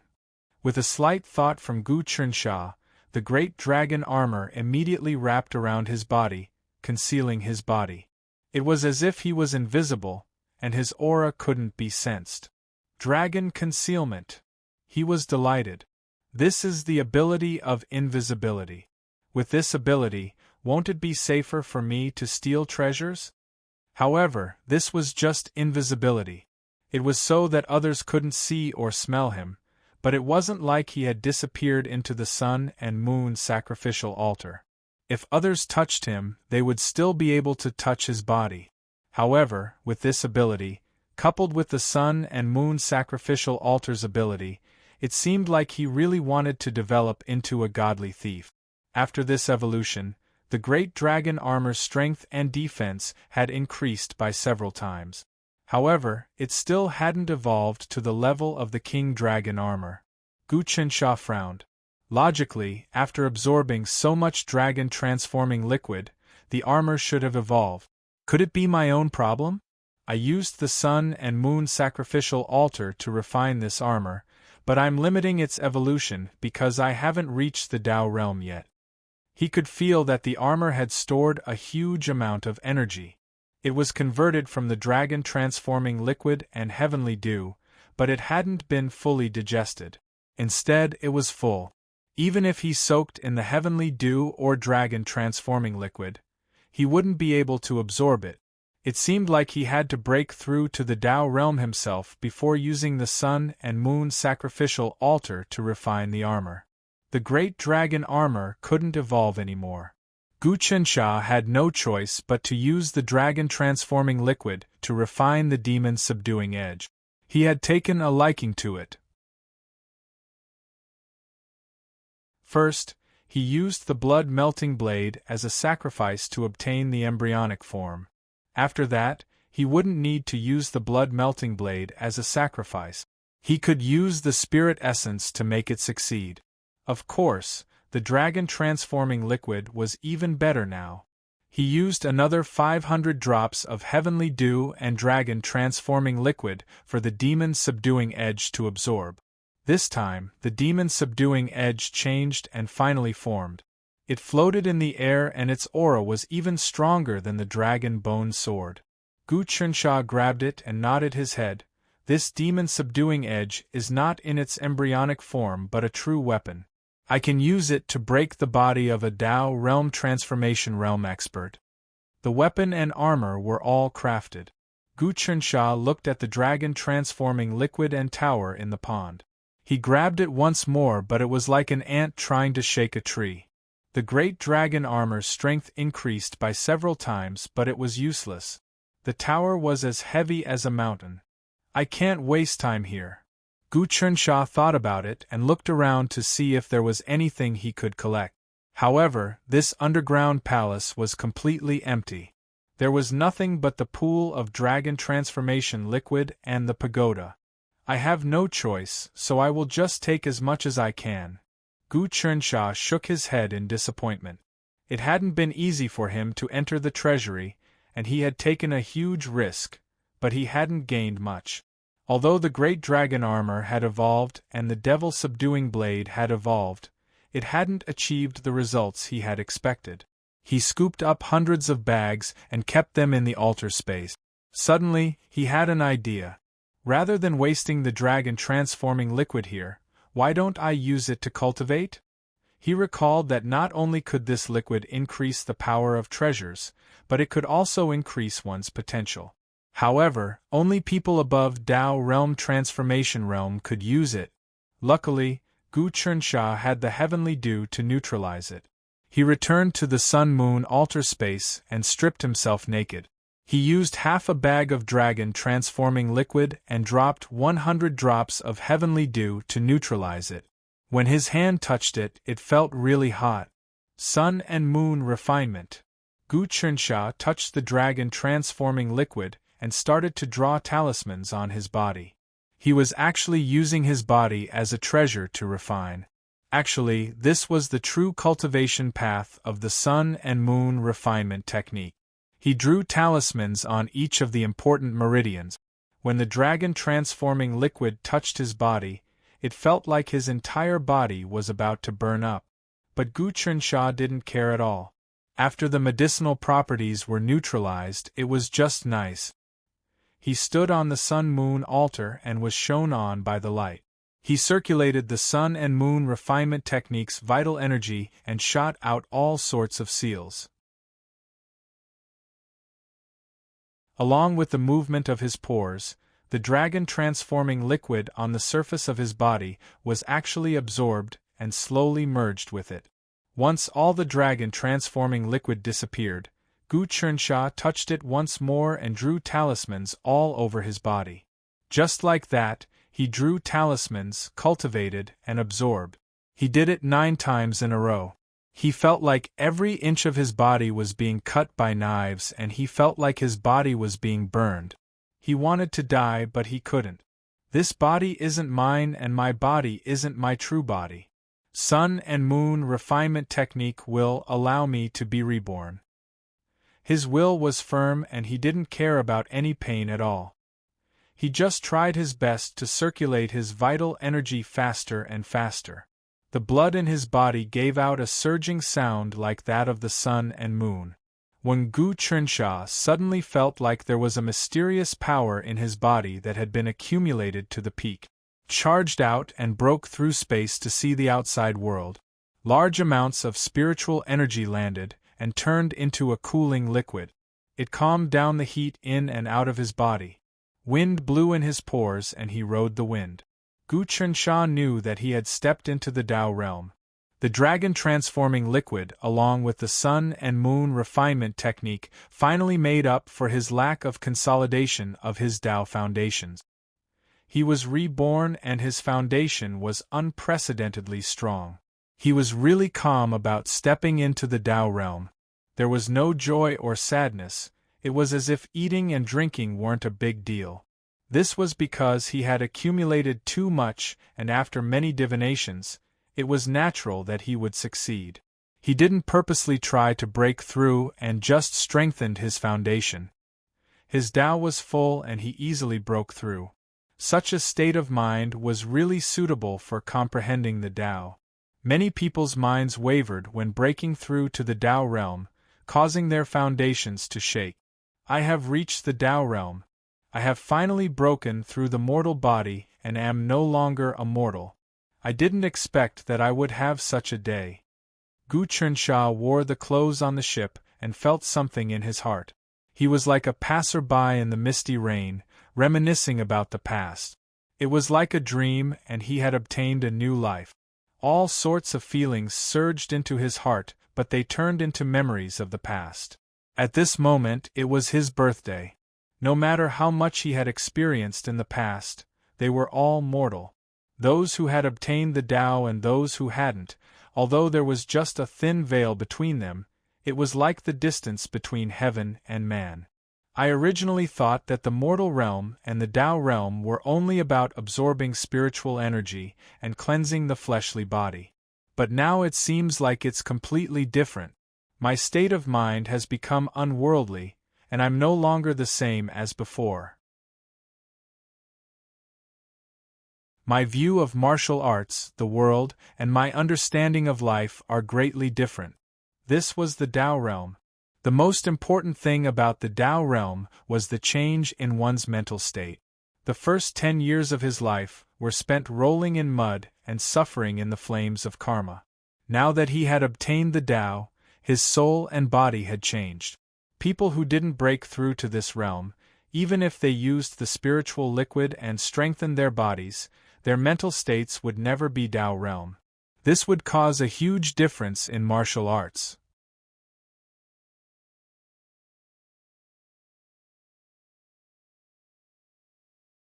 Chapter 91. This was because his body's toughness had greatly increased. Many things that he couldn't comprehend in the sun-moon refinement and sun-moon transformation were now deeply engraved in his mind. The blood flow in his body was sometimes hidden, sometimes surging, unpredictable and unpredictable. Wave after wave of spiritual energy was guided down. In a breath, his body became clean, his meridians strengthened, and his speed became ghostly. I used to be an insensible child, but now I'm finally an adult. He smiled and nodded. He put on the great dragon armor again and jumped out of the sun-moon altar space. The foot-tall pagoda was still floating in the pool of dragon transformation fluid. Gu Chernsha walked up, but he didn't grab it this time. He knew that even if he cultivated to the Tao realm and his strength increased greatly, He wouldn't be able to lift this pagoda. But he had an idea. His fingers started to ooze blood as he drew the runes. It was still the sun-moon refinement technique. His blood was different now. It already had the luster of the sun and moon, and when looked at against the light, there was actually a faint rainbow glow. As his realm changed, the sun-moon refinement technique's refining ability greatly increased. He actually wanted to use the refining technique to communicate with this pagoda. The pagoda was covered in runes with his blood, but it still didn't move. But he didn't panic. He made a sacrificial gesture with both hands. Gu Qinsha sacrificed his blood to the heavens, borrowing the sun-moon refinement technique to communicate with his soul and blood to cultivate this treasure. Large amounts of blood surged into the altar space, and his face turned pale. As he sacrificed, the altar space rippled, and a strange power was transmitted into his body, allowing his fingers to touch the pagoda. The runes written in blood on the pagoda suddenly flickered, and actually turned into blazing flames. The flames were like the light of the sun and moon. The flames floated up and turned into divine dragons. I sacrificed my blood according to the sun-moon refinement technique, and it can actually attract the sun-moon dragon fire. Gu Qinsha nodded.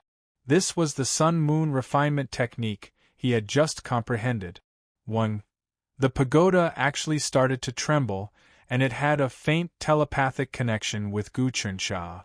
No matter how strong a treasure is, it can't withstand the heavenly Tao power of the sun-moon altar. Moreover, this pagoda is still in its embryonic form, and it hasn't been truly refined by anyone. It's still in the nurturing stage. Gu Qinsha had already comprehended many things. Pagoda withdraw. This pagoda was burned by the sun and moon dragon fire for a full 2 hours. The moment the dragon fire was extinguished, Gu Qinsha imprinted a blood-colored rune on it. This time, it was the symbol of the sun and moon. The pagoda actually produced a vortex of suction within it, completely absorbing the entire pool of dragon transformation fluid. The pagoda itself swelled to the height of a person, 7 or 8 times its original size. Then, the pagoda rumbled and flew into the space of the sun-moon altar, never to move again. Gu Qinsha's heart was filled with joy as he left the necropolis, then headed to the bronze door and entered the altar space. Now, all he could do was wait for the door to open and for the 2 bishops to enter the underground palace to investigate. Then, he would be able to get out and fly as high as the sky. Of course, collecting the dragon transformation fluid and this pagoda was not enough. If he wanted to increase his strength and fight against the other princes, he had to obtain more treasures. After entering the altar space, he consumed another 10 drops of heavenly dew and activated the sun and moon refinement to replenish his lost vital energy. After 4 hours, he recovered and was filled with energy once more. He had used his own blood as a sacrifice to obtain the sun and moon dragon fire and finally used the power of the heavenly Tao to collect the pagoda. He had used up a lot of energy and had drawn out 30% of his blood. If he was a normal person, he would have died. The sacrifice didn't just include others, but also himself. When he was advancing to the Tao realm, Gu Qinsha comprehended a few special methods of sacrificing himself. Fortunately, he had the heavenly dew to nourish him. If he just absorbed spiritual energy to recover, he would need at least 3 months. The heavenly dew lasted for 4 hours. After recovering his strength, Gu Qinsha observed the pagoda that was as tall as a person. There were many layers of dragon transformation fluid inside. It had not been completely absorbed, but it was still squirming and changing. He frowned slightly. Although he had collected it, he had no idea what this pagoda was for. He could not activate it. This meant that the pagoda was just a decoration. Unless he used the blood sacrifice to summon the sun and moon dragon fire and refine it dozens or even hundreds of times, he might be able to make the pagoda his own treasure. But if he did that, He would lose too much vital energy, and even if he had the heavenly dew, his foundations would be damaged. Of course, if his cultivation increased, like when he reached Tao Realm Transformation 4 or 5, his blood would be even stronger and the dragon flames he summoned would be even stronger. Maybe a few times would be enough. He took another look at the Dharma Breaker Immortal Sword on the altar. Although it had the mark of Grand Preceptor Wenhong and was difficult to refine, as his cultivation level increased, he could sacrifice himself and summon the heavenly Tao Sun and Moon Dragon Fire to erase the mark. Although Grand Tutor Wenhong was strong, he wasn't as strong as the heavenly Tao. He did everything and waited at the entrance to open. He comprehended martial arts and consolidated his Tao foundations. He stabilized his Tao realm in case it regressed in the future. As expected, a day passed and the bronze door opened once more. 2 bishops appeared and they walked down the spiral stairs. The opportunity didn't come again. He saw the 2 bishops enter the underground palace, and they didn't see him. They used the great dragon armor to jump out of the bronze door and enter the altar once more. The instant he entered and exited, his speed was unbelievably quick. Hong Long. The moment he entered, there was a tsunami-like roar. The 2 bishops charged out and realized that the dragon transformation liquid and the pagoda had disappeared. This matter was huge. The 2 bishops hollered and the treasury, and even the entire hall were alarmed. Shortly after, many experts rushed over. The first to arrive was a ball of light. Dust exploded and a teen wearing a 7-colored priest robe appeared. He didn't give off any barbarian aura and was just a human. This is the Archbishop Yuan Shaxing? I can't see through his strength. Although Gu Chensha knew that no one could find him in the altar space, his heart still tightened. This person's aura made him feel like he was suffocating. He didn't even need to attack to look at him, and he could kill him. Archbishop Yuan Shaxing asked questions in the barbarian language. More and more important people appeared in the temple. Gu Chensha's heart went cold. The demonic ape temple of chaos was too strong. Even the 7th prince would die if he came here. Fortunately, he didn't have the intention to attack. He just wanted to steal the treasures and increase his strength. These people looked around and discussed among themselves. A large number of experts gathered in the treasury and searched every inch of it. But they didn't find anything. Search the entire temple. Spread out. Yuan Shaxing looked around again and again. His eyes were dark and gloomy. He gave the order and left with the crowd. The number of guards in the treasury increased greatly. There were guards both inside and outside the building. Humph! Gu Chensha laughed coldly. Do you think you can stop me like this? These important people are gone. It'll be easier for me to steal. Let's go to the medicine storehouse first. Generally speaking, the most valuable place in the treasury was the medicine storehouse. The demonic ape temple had been accumulating for thousands of years. God knew how many good things were stored in the medicine storehouse. While the guards were checking the medicine storehouse, Huang Xiaolong snuck in. Now that the great dragon armor had evolved, it had the ability to conceal itself. It was easier for him to conceal his aura. Now that the experts were patrolling other places, it was the best opportunity for him. Huang Xiaolong snuck into the medicine storehouse and hid in the sun-moon sacrificial altar. The medicine storehouse was huge. There were tens of thousands of boxes and shelves. The whole storehouse was filled with spirit energy. It was a huge spirit-gathering formation. In the most important place, at the heart of the spirit-gathering formation, there was a stone. The shape of the stone was odd. It was grayish-white and seemed to be some kind of egg fossil. It was about the size of a human head. It was precisely because of this stone that the entire pill storehouse was filled with dense spiritual qi.